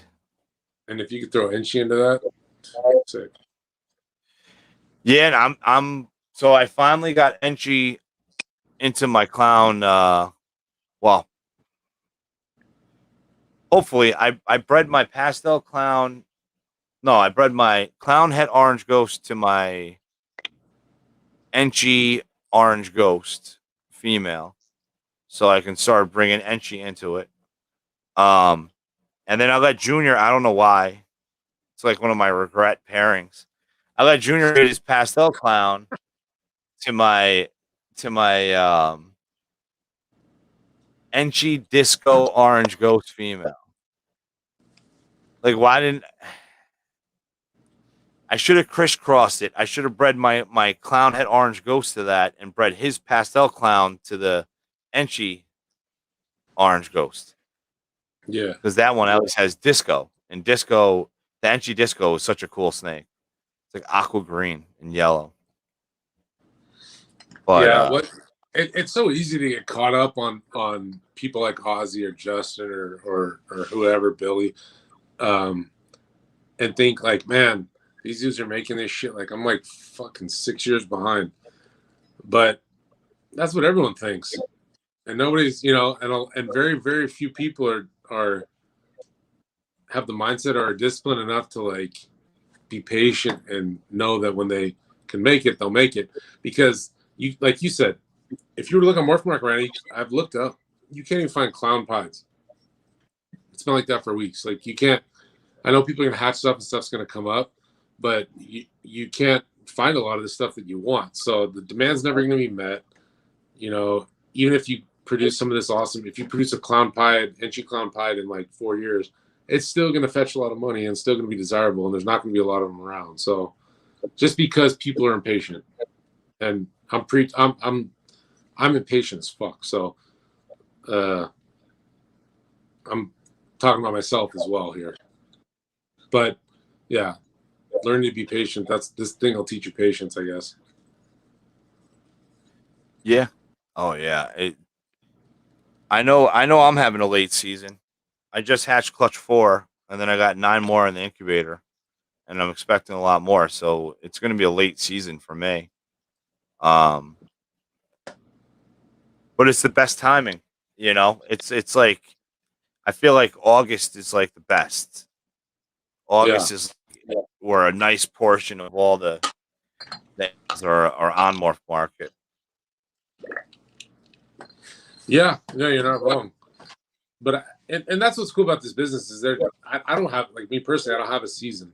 I'm just, some are up to size now, some will be in a couple months, and I'll breed them accordingly. But it's cool that you can find stuff year round. It's not just you have to find them in summer or fall. Yeah. Oh yeah, and I mean, and it goes like for me, example with mine, there's a lot of snakes that I think I'm gonna sell them, but I don't need to sell them yet, so they don't even they'll never hit a table, they'll never hit Morph Market. They're kind of like in the collection, and then one it may be a year before I decide, oh fuck, I'm just gonna sell this snake. I don't need it. Yeah. So you But run into a lot of random shit. At the same time, too, if it's something that you sell in a year that's a year old, that value goes up, depending on what it is, but the value is going to go up on it. And somebody else And the is going to love demand. it. Yeah. Everybody wants something closer to breeding. Right. And, if you feed your snakes good, in a year, they're already close to 700, 800 grams on a female, so you're already halfway there. Did you see that last Denton Gallagher? But he hit on a pastel O DDG pied. That's pretty sick. Fuck. He did. Fucking super hard. I can't wait for that. I mean, it's a longer route, my route to that, because I bought that male, Mm-hmm. and then I have a female. I have that female one, but that's a 2020. I still got 2 years till I can breed that to it. But fuck ODDG pied. And then throw a little pastel in there and make it even bright. Oh yeah. Is it low white or high white?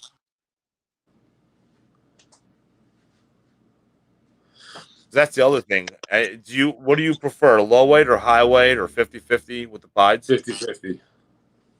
I like 50-50 to low. So yeah, I used to like high white. I don't.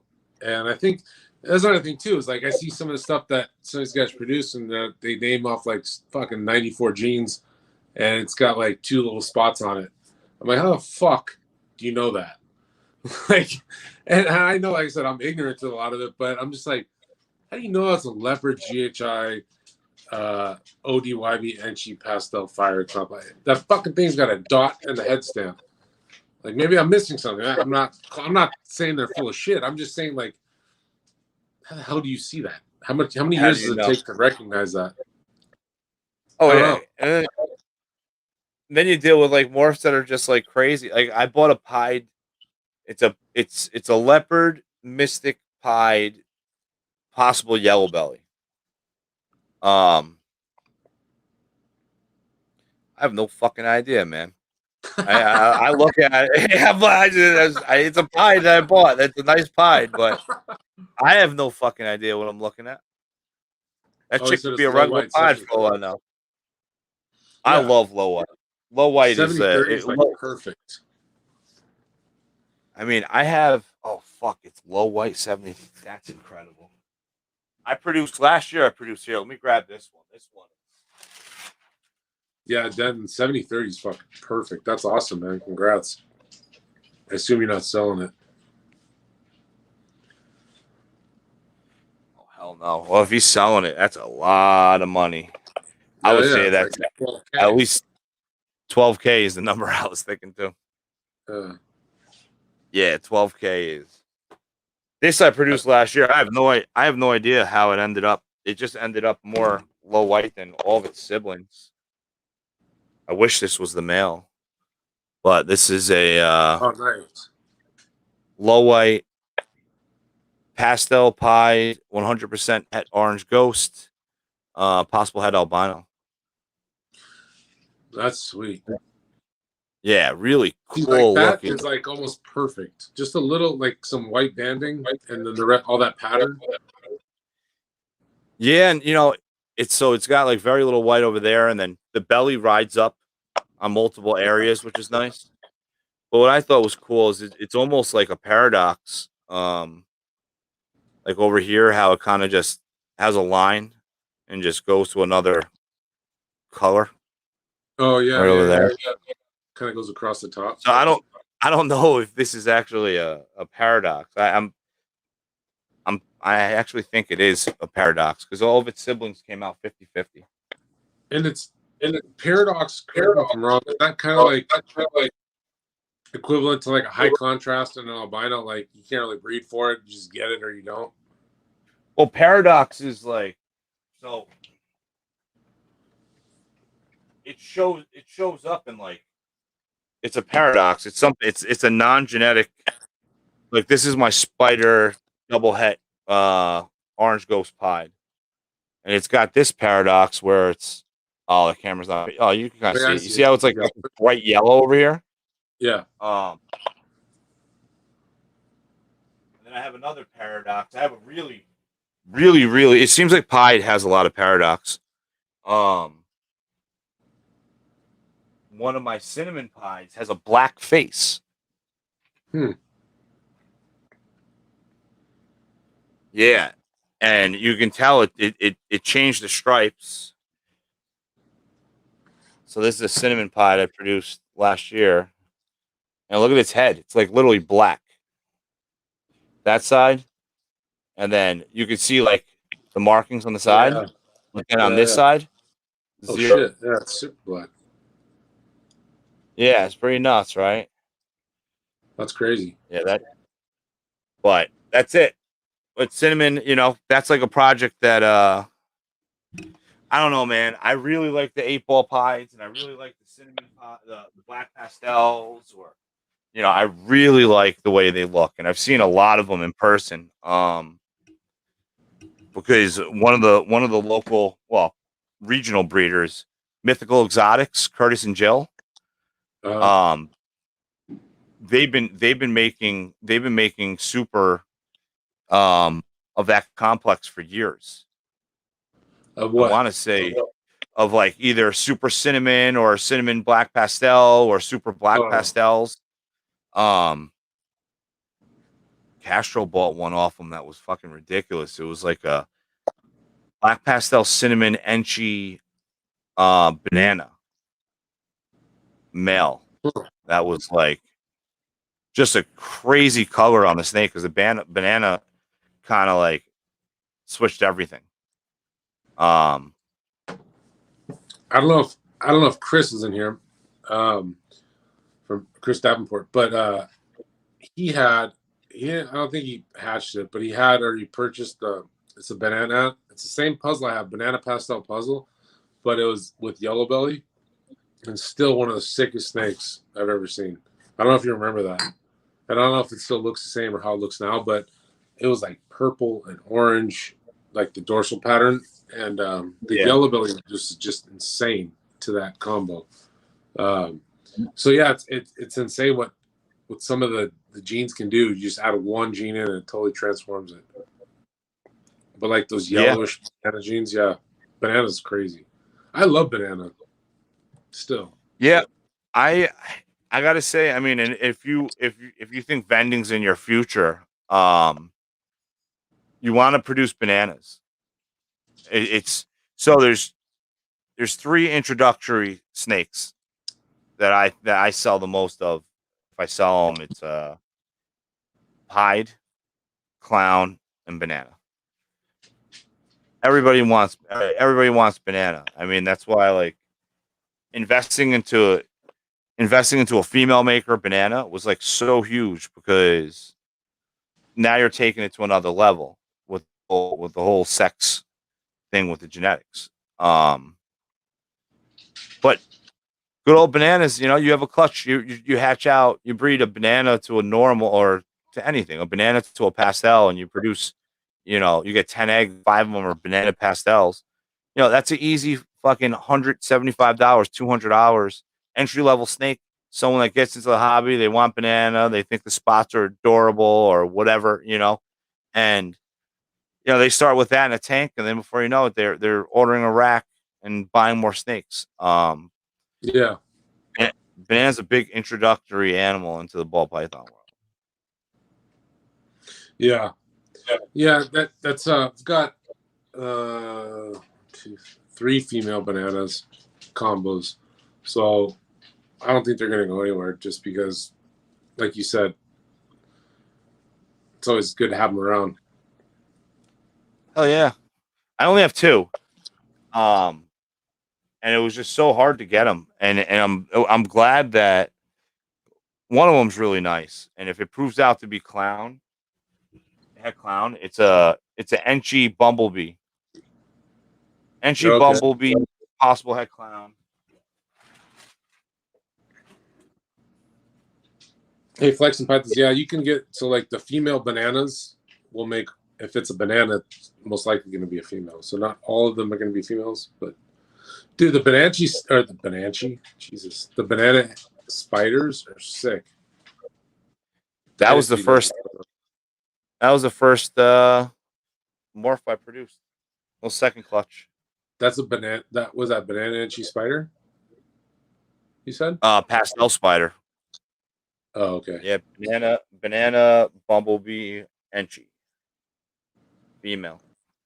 Oh, okay. Yeah, I have her, and it's cool because the 2 females I ended up with are actually they have the influence of having less spots. And I didn't even know about it. It was luck of the draw with the banana pinstripe actually has almost no spots either. Really? I think mine has like 3 spots. She's 1,400 grams, 1,500 grams. I didn't even know pinstripe did that. Yeah, I didn't know either. And I love that female. I got to figure out what I'm going to breed to her, because she's ready. She's ready. So I'm like almost tempted to breed the desert banana female maker desert ghost, because that would be pretty fucking cool. Super banana desert ghost. I had no idea how much super banana clowns were going for. Holy shit. I had no idea. I haven't looked up, but I would assume they're probably close to like $1,000, right? Oh, they're like 3K, and there's one listed right now. I'm gonna say it's high, but there's a super banana Enchi clown for 6K. So holy shit. But the super banana clowns, there's like 2 or 3 different breeders that have them on morph market right now, or they did a week ago, that are like $3 to $4 grand. and then you add Enchi into it, they jumped up. But there's not a lot available. There's probably like the last time I checked, it was like 6 or 7. So they're That's not wild. cheap. Yeah, I didn't know that. Yeah, I'm interested in making so we did like this year. I didn't unfortunately I didn't pair because I don't have any. The only banana. Well, no, I have other ones. I bred I got the black pastel het pie that I bred the banana double het orange ghost pie to, and then I bred banana pastel double het clown orange ghost that I bred to just a good old het clown. So I want to try to get into the waters of those because they're profitable animals, man. I mean, Oh, yeah. banana clowns are beautiful. Yeah, they are. Yeah, and if you can work some simple codons into it, clean up those spots. Here, Kevin, I'll show you mine. I think if he's not in with a female. I'll be right back.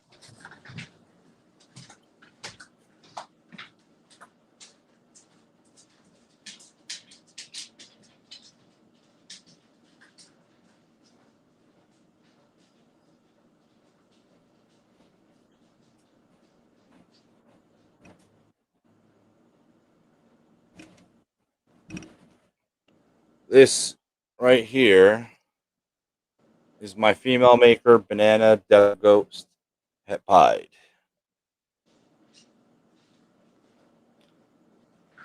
It looks all right,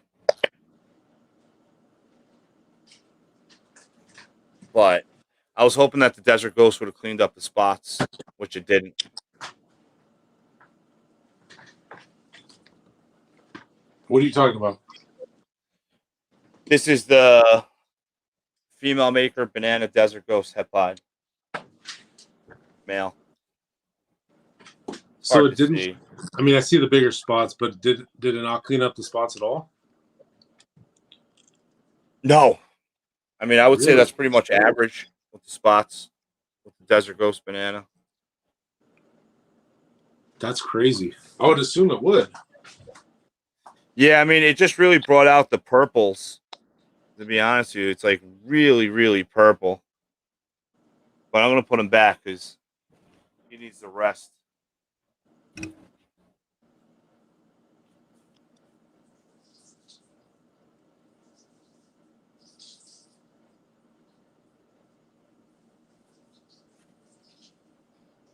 yeah, that's my most expensive snake.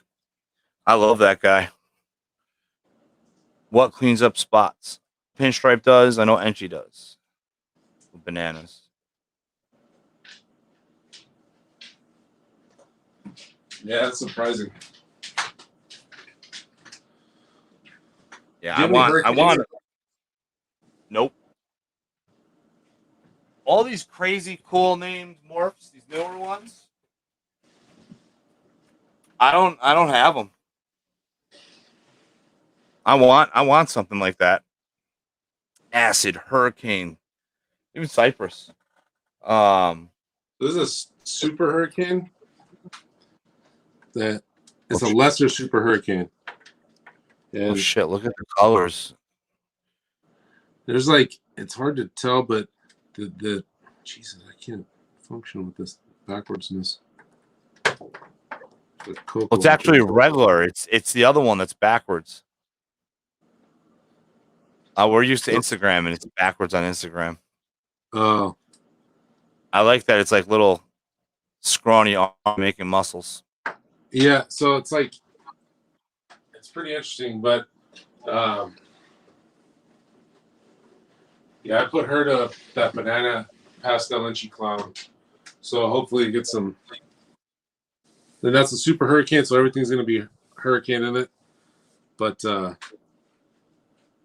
yeah, it's. This is Hitting that girl super is yeah, it's a super hitting hurricane. super is awesome, man. Just to when every fucking egg has at least you're not getting normals. I've only I had 2 bet. clutches that way.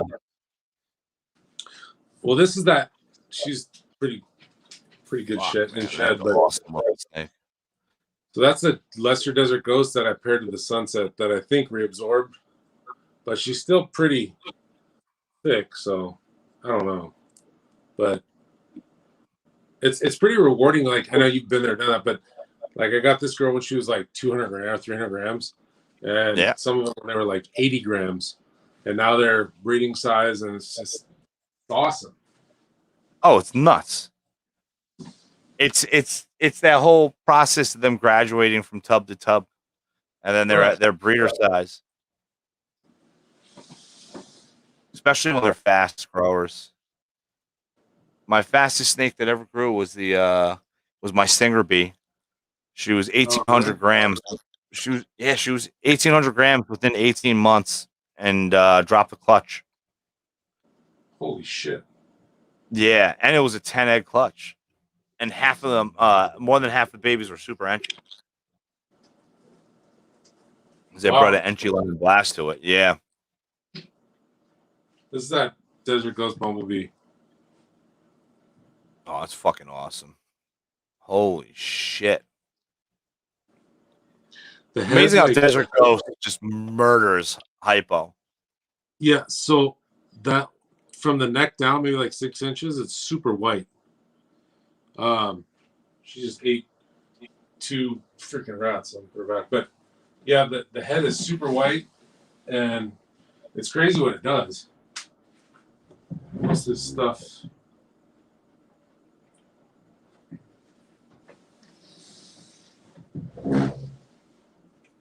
Yeah.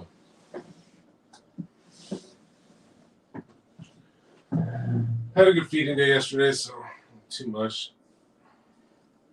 Pull out,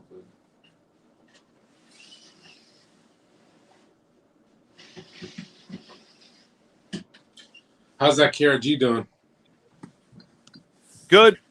I got them gaining weight. I'm hoping that the cinnamon lesser het OG, well, het hypo, possible het pie does improve out pie. The nice one. Yeah. You're hoping it doesn't prove out pied? Yeah, because lesser pies are low white. Or they're all white. Yeah, this is Black Pastel KRG lesser, 100% het hypo, possible het pied. Doesn't it have trackers though, if I remember, or track marks? This one, no, clean belly. My other one did. Because both of us did the same thing. We both bought 2 KRG males. Yeah, and this one does. This one. Oh yeah. I mean, you can't deny it. This one's which one is that again? Pastel KRG 100% het hypo, 50% possible het pod, or 66, one or the other. That's right. I wanted that one because the hypo. But I got the other similar. You got the one I wanted. You got the one I wanted. The not this pastel. What's the other one you got? So this is just pastel. Yeah, that one looks better but it's not 100% het hypo. That's why.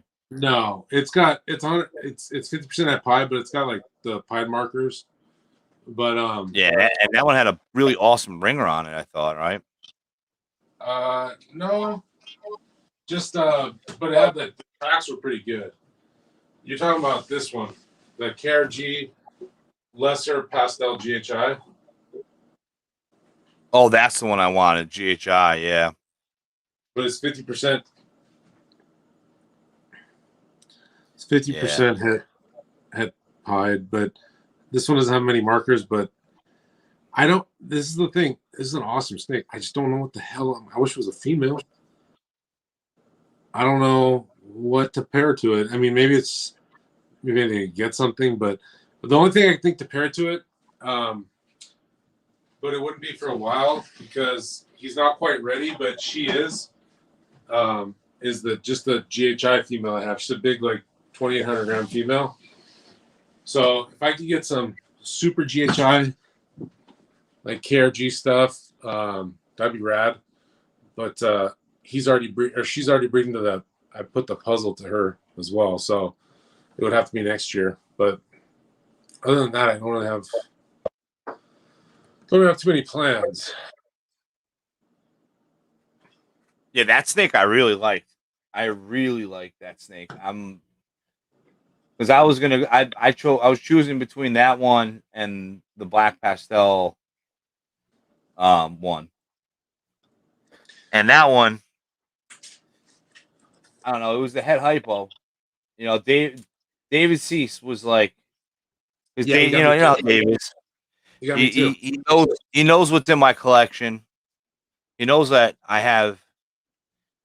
Fuck, I may have 60 snakes, 70 snakes that are hypo, whether het or visual. You know. Holy shit. Yeah. I mean, just in the clown alone, the clown hypo project alone, I got 30 females. Then I have the hypo pie project. So there's quite a bit. So it's like it's lined up. That one that you got, the GHI one, I would have loved to breed that to like because that one is possible head hypo, isn't it? No, not that I know of. Oh, then I'm trying to think.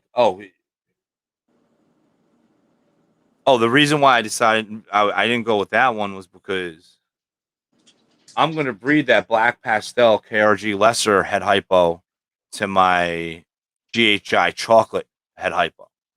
Mm. Yeah, so I'm going to go that route and go with the GHI, go for the GHI KRG, because the GHI KRG black pastel is fucking ridiculous. The KRG clown shit's ridiculous too.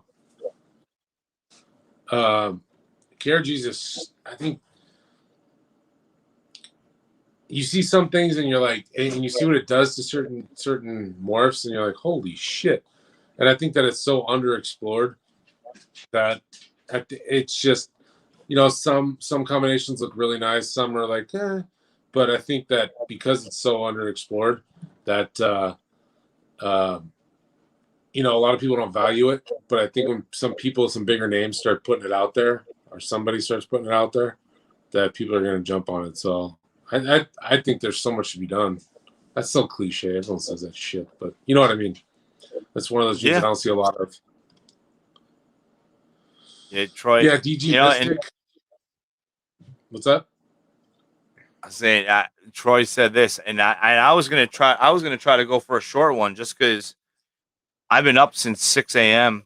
getting ready for the expo, and then tomorrow I got to do the same. But I figure the more exhausted I am, the easier I'll be able to fall asleep. Since my buddy Jeff, I'm sharing a room with, snores like a dying fucking rhino, and I literally have to put earplugs in my ears to fall asleep because his snoring sounds like a dying rhino and a bunch of hyenas fighting each other in the background. I've never heard anyone sleep that way, but yeah. It's got like sleep apnea or something. No, I have restless leg syndrome. No, him. He's probably got sleep apnea. Oh, him. Oh, I have mild case of sleep apnea, and he fucking used the app to record us record our sounds while we were sleeping, and it was fucking crazy, the audio on it, because his snore is just weird, man. Like, he even whistles. Like, just crazy shit, you know. Troy. But then you got my snoring on top of it. You could see on the app, you could see all the fucking spikes of when we both were snoring at the same time during it. It's like a heart attack. Doublehead Desert Ghost clowns. Yeah, I mean, Desert Ghost just got to go. I mean, look at what it does to pinstripe alone. Put it in everything. Like, pinstripe. Anything, but I mean, pinstripe's a cool morph. But you throw Desert Ghost in with it, and it's like, holy shit, look at this animal.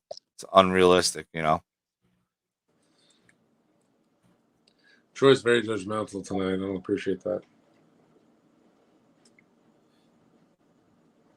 Someone else talking. You know, it's funny. I finally had a double stuffed Oreo. What? Or the not double stuffed, the Mega stuff. mega stuffed. That's what. Yeah, that's his And shit. oh my god, it was so good. I was gonna post it in the chat because Troy would have been all over this shit. He's like the ambassador. Everybody wanted milkshakes, and I was like, oh, I'm throwing some of these fucking mega stuffed into the milkshake. So I made a milkshake and I dropped like 4 of them in there. Holy fuck, that milkshake is so good. Oh, it was incredible. Oreo cookie banana pistachio shakes are the fucking best thing I've ever had in my entire life. I don't have much of that with diabetes, but now that I'm on a medicine that's like got my diabetes on lockdown, I can cheat and have to have sugar because I get low sugar and get fucking dizzy. So like every day I have to have a cup. I wake up, I'm doing the intermittent fasting, and as I drink. by like 11 o'clock, I gotta take like a shot of fucking orange juice because my sugar dropped low. Well, especially since, I mean, I don't know if that was for you, but for me, it's just coffee for the first, with like coconut oil for the first like 4 hours. So if you have low blood sugar, that's going to be a problem, especially if you're doing shit. But oh yeah, I'll probably get diabetes the way I fucking eat, but whatever. hopefully not. I mean, diabetes sucks. No, I know. It's I heard. We you know, I've had family members start with toes and go to foot and then go to ankle and then go to leg and then they, before you know it, they lose their other leg. My great uncle lost both his fucking legs and he didn't last like a month after that. You know, That's crazy. Yeah, so I'm like, I don't know, man. I'm done being fat, especially like junior wrestling. Junior wrestling is, I want to be on the wrestling mat. Now he's getting big, so I want to be able to physically be fine to, teach him. I was a great wrestler. And we have a wrestling mat in our backyard. Did you wrestle in high school? Yeah. Nice. Yeah, I made it to the sections one year. The divisions. My first match was against the person that won the division, and then I won every match after, so I placed third, so I made it to the sections. What weight did you wrestle at? So when I went to the sections, 112. What the fuck? I wrestled. My natural weight was. Yeah, I was a skinny dude. My natural weight was 112, but I actually wrestled 103. I preferred to wrestle 103. Oh man, if you look at the pictures of myself, that shit, you just look at the picture and you hear Sarah McLachlan in the background. I was so fucking skinny, and we were cheating, Well, I was short. You want to know something crazy? I grew 4 inches in height after high school. From 18 to 21, I grew 4 inches. Yeah. So I graduated high school. How tall were you? I was like 5'4" as a senior, 5'5". Yeah, but even at 5'5", 103 is fucking midget. It's like tiny. It was horrible. I was skin and bones, but I was even at 5'2", 103 is fucking skin and bones. And this is like, I had 0% body fat because they cheated. What happened was they started doing the body fat thing, right? Because I graduated in 01. So that was like my freshman year was when all those wrestlers were dying from the rubber suits in the sauna. And there was like 5 kids that died in 1 year. So they started the whole body fat percentage thing, but they were slick, man. Our coaches put foam under that shit, so we all weighed 10 pounds lighter when we were doing our certification. You know, and it was so slick. You know, everyone was like there was like we were fucking you'd pee in the fucking thing, and then you would dip in some water into it so that your urine's hydrated when they do the body fat test. Yeah. But yeah, I was a skinny dude, man. I loved cutting weight. I had like a thrill about cutting weight. Like I lost 14 pounds in one night. In 24 hours, I lost 14 I believe pounds. I believe that for my size, but at 103 or 110, that's fucking brutal. That's 10% of your body. More than that. I was 120, and then I made weigh-ins because you get 1 pound for Thanksgiving and 2 pounds or for Christmas or whatever. So 103 was really 106. Dude. Yeah, I'll never forget it too. You cut like 18 or like 16% of your body fat, or 14%, whatever that is. Of water weight. It wasn't even body fat at that point. It's just water weight. Or your body weight, I should say. Yeah, that's gnarly. Yeah, man. Rocky IV soundtrack. Rocky IV soundtrack. Eminem. Who was the other one? Because I was gonna say we're the same age, and I never listened to Rocky IV.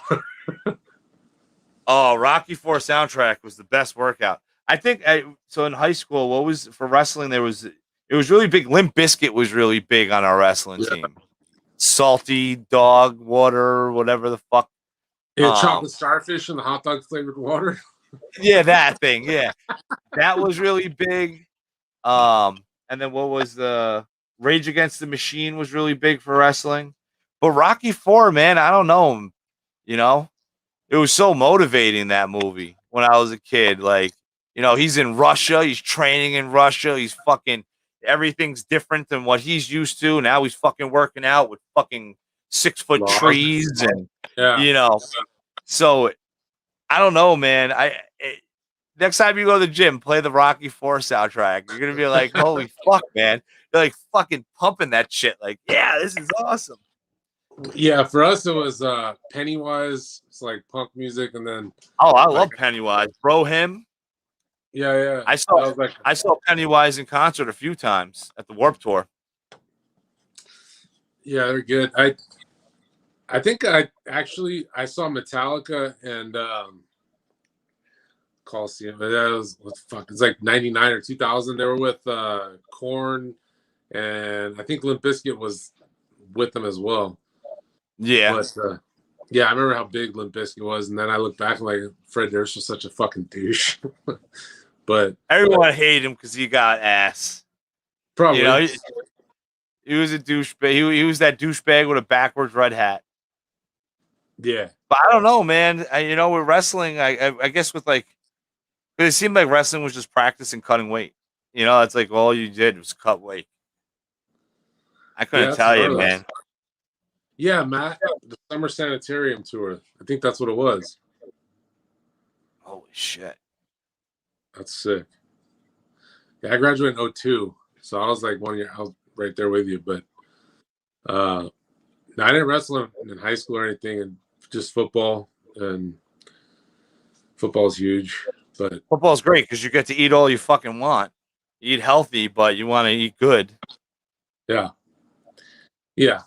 But you're also fucking 16, 17, you know, when you're a senior, you know, 18, and you can eat whatever the fuck you want as long as you just worked out a little bit and your metabolism will kick in.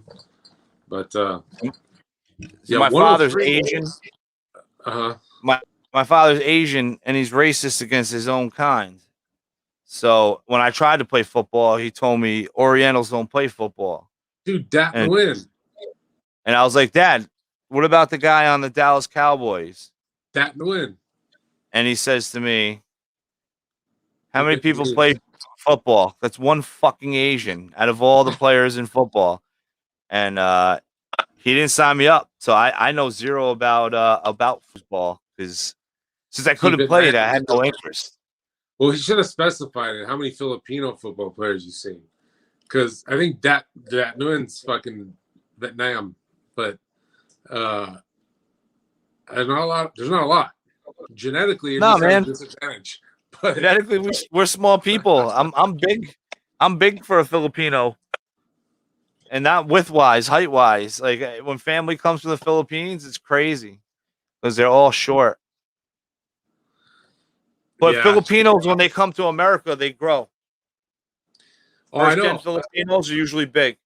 I know some fucking. I mean, they're half breeds, but I know some big ass Filipinos. They're half Filipino, but I played football with one that actually played Colorado State and like a lineman. He was a big football player, but that's fine. My daughter's mom's half Filipino, so my daughter's got that Filipino blood. Oh shit! Yeah. So, but she looks it like she definitely that Asian definitely fucking carried over. The Chinese blood, man. The Chinese blood is so fucking strong. I mean, I'm half. My kids are 25%, but look at them. You know, you can clearly see their eyes. Yeah. But yeah, I didn't know your kid's a quarter flip. Yeah. Oh, so she got a temper. No, Filipino. Her mom is a real piece of work, but yeah, she actually was her mom. So her dad, my ex's dad, was in the Navy, white guy, and he was in the Philippines station. And he met a local and had my ex. So she was there until she was about 7, and then they left. But oh yeah, they made it in. But her mom was a psychopath, so she took some of that with her. Oh, I'm sure. I got to experience it. Yeah, you can't fuck with Filipino women, man. They're nuts.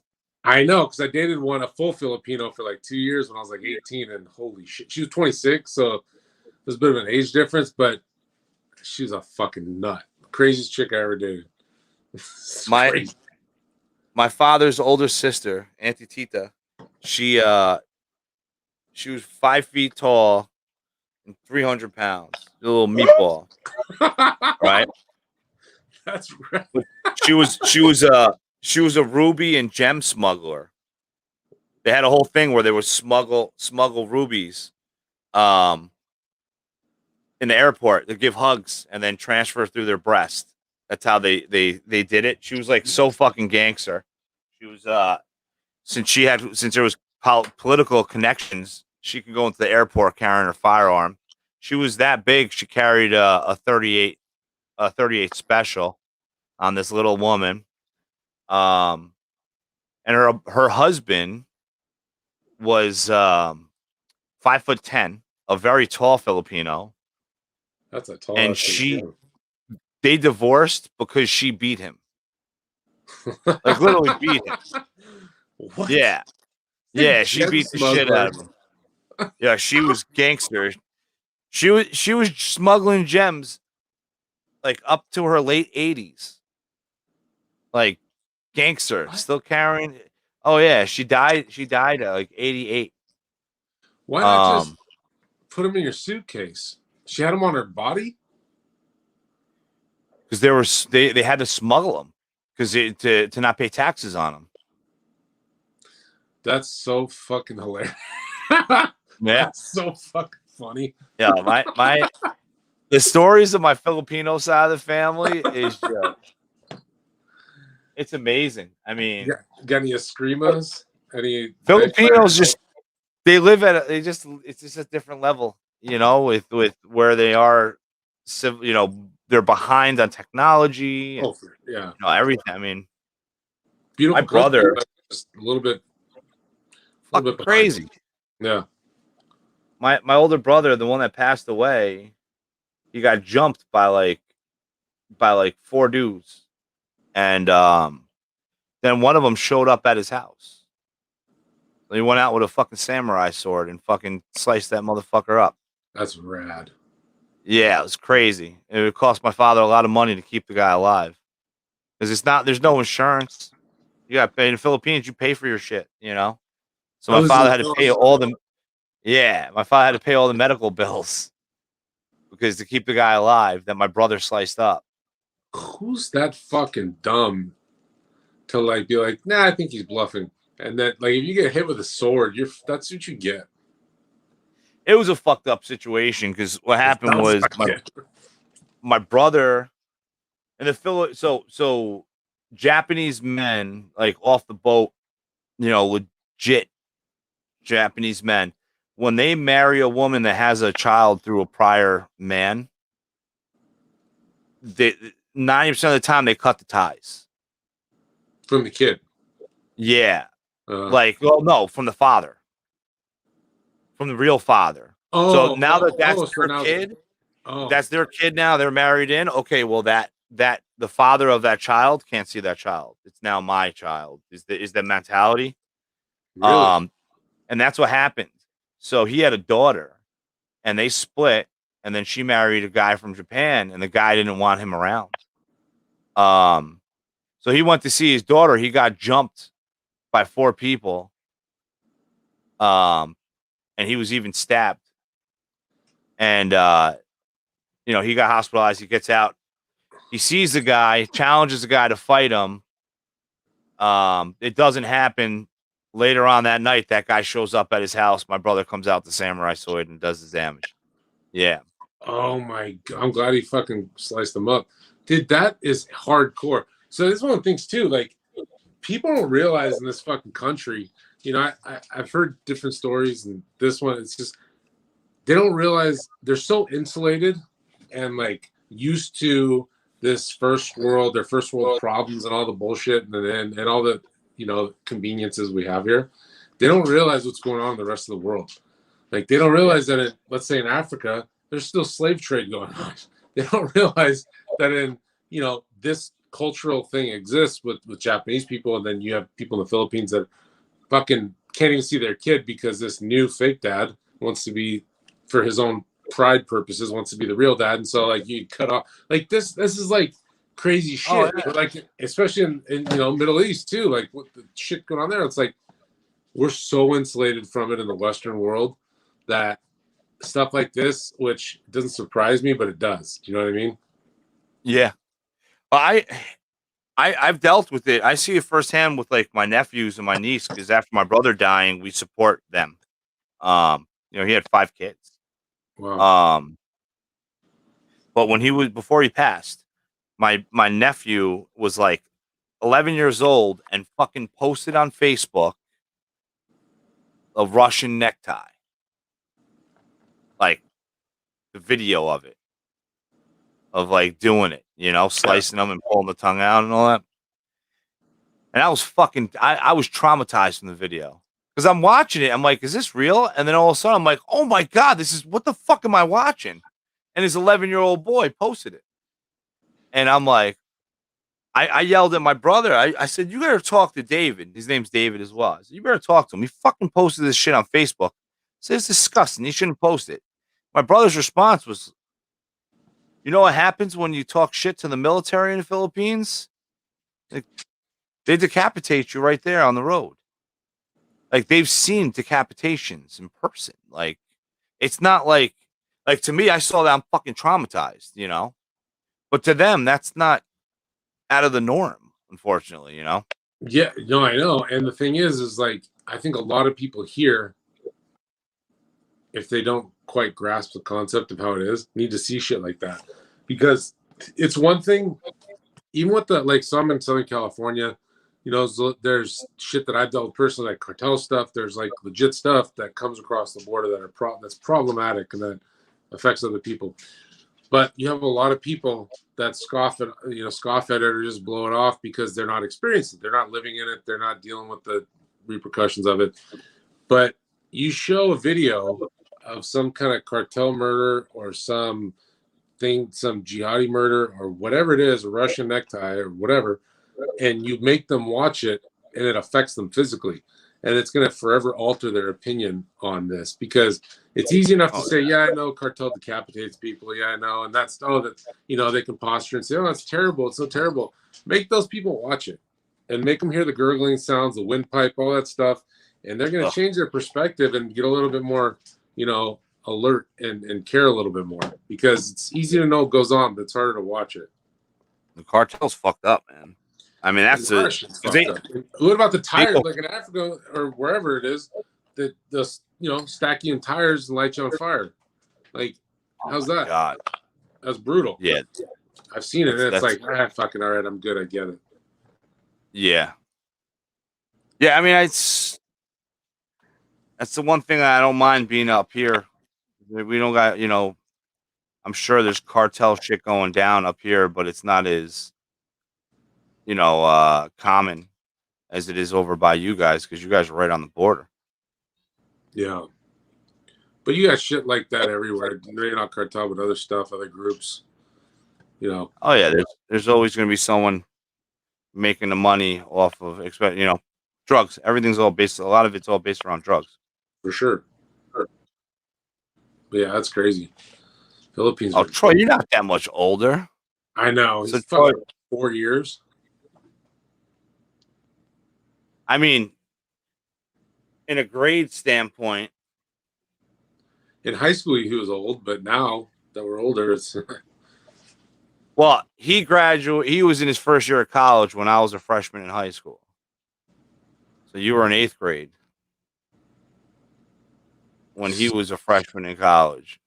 I started in 98. Oh, he was 97. Yeah, exactly. I was in 8th grade. So yes, then it's a huge gap. But to date somebody that's 4 or 5 years younger when you're in your 30s is not a big deal. Changes, Troy. Yeah, shit. I got 6 years of my wife. It seemed like a big gap when we were younger, but now it's not. But, yeah. Dude, it is about to hit 4 hours, and I gotta take a nap and get ready for this expo. Yeah, for sure. But it's good chatting with you, though. Hell yeah, man! I feel like it's like continuing from Arlington, Yeah. Yeah, no, definitely. I wish we were closer. I mean, I know I'd see you more if we were closer, but I appreciate you having me on. Oh hell yeah, man! Well, you know what? You did a lot for my family, man. You're the one who put that shit in motion, and I'm so fucking grateful. I mean, that was my kids still talk about moving to Texas. Well, that was a super collective effort, and I was happy to be a part of it, and I'm glad you got to go, because it was good hanging out. It was good seeing you. It was good seeing everybody, and I'm glad you got to be a part of it, because you definitely earned it with the. I appreciate it. So, yeah. Oh, it was fucking cool, and I got to hang out with just the boys. It wasn't even just the film. I did a little bit of everything, which was nice. Yeah. And the grand finale, that fucking that Brazilian steakhouse was ridiculous. Oh, dude, I never thought I'd turn down meat, but yeah, it's intense. I got sick from eating too much because with the medicine I have a smaller, like it doesn't allow you to eat a lot. Oh, really? Yeah. So I went and it was it was 5 of us, so I think my part was like $260. It was a lot of money, and my share went right down the toilet. But it was fun while it lasted. Yeah, it was my first bulimic moment. I fucking ate I ate so much, man. All I can think of is that garlic fillet. The garlic fillet, the bacon wrapped steak, and oh my god. And the lamb chops were fucking so good. The lamb chops. That's right. Lamb chops are amazing. Yeah, it was such a surreal trip, because it was cool to see everyone that on a personal level, through networking, and then actually being able to physically hang out with everyone. That was fucking badass. It's huge. I mean, everyone gets along so well, and life's so short, and these moments are going to occur, not that often. So to be able to meet up and hang out, even if it's just for a couple days, is pretty awesome. Oh yeah, I can't wait for Tinley. Oh yeah, I can't wait either. Well, Thanks again, man. I appreciate you being a guest. Great time, Thank man. you. Fucking 4 hours. We burned through it. Yeah, thank you. Appreciate it. It's good seeing you Definitely, again. man. You have All a right, great well, night. you too, brother. Good luck at the show. Thank you, sir. All right, man. Later, bud. Later. Oh, that was awesome. I'm 30. What happened? Oh my God, 30. 30 is fine. 30 is your prime. Um, put what in motion? Flexing. So I did a bunch of fundraisers, and during the one of the fundraisers, everyone was saying that I should come out to Arlington, Texas, which I couldn't afford. Mr. Troy, he was a big part of it, but Andrew did the he started making the group chats with all the people that were involved in saying that they would chip in money to send me out, me and Junior, my oldest son. And then it kind of spiraled, and they ended up sending all of us out. You know, me, my wife, and the 3 kids. And we were in Texas for 5 days, so it was really awesome. Troy was a big part of it. He did all the booking, which was fucking awesome. I didn't have to do anything but open a text and show a little fucking scanner at the airport because of all that stuff. And it was a trip. It was a dream of, it was literally a dream. I don't go on vacation. Um, our family just never went on vacation. Our family always just stayed. If my father was off from vacation, it was because we were doing a project in the house and we were home. So for us to literally be able to go out, and I mean, everything was paid for: hotel, airfare. We had spending money. We had VIP passes for the expo. Um, it was amazing. And we lived it up. We took advantage of the whole entire thing. We loved it down there so much that my kids really want to move to Texas. So it was cool. But I'm gonna close the show, and I hope you guys all enjoyed it. You have a great night. Um, and I'll see you next week.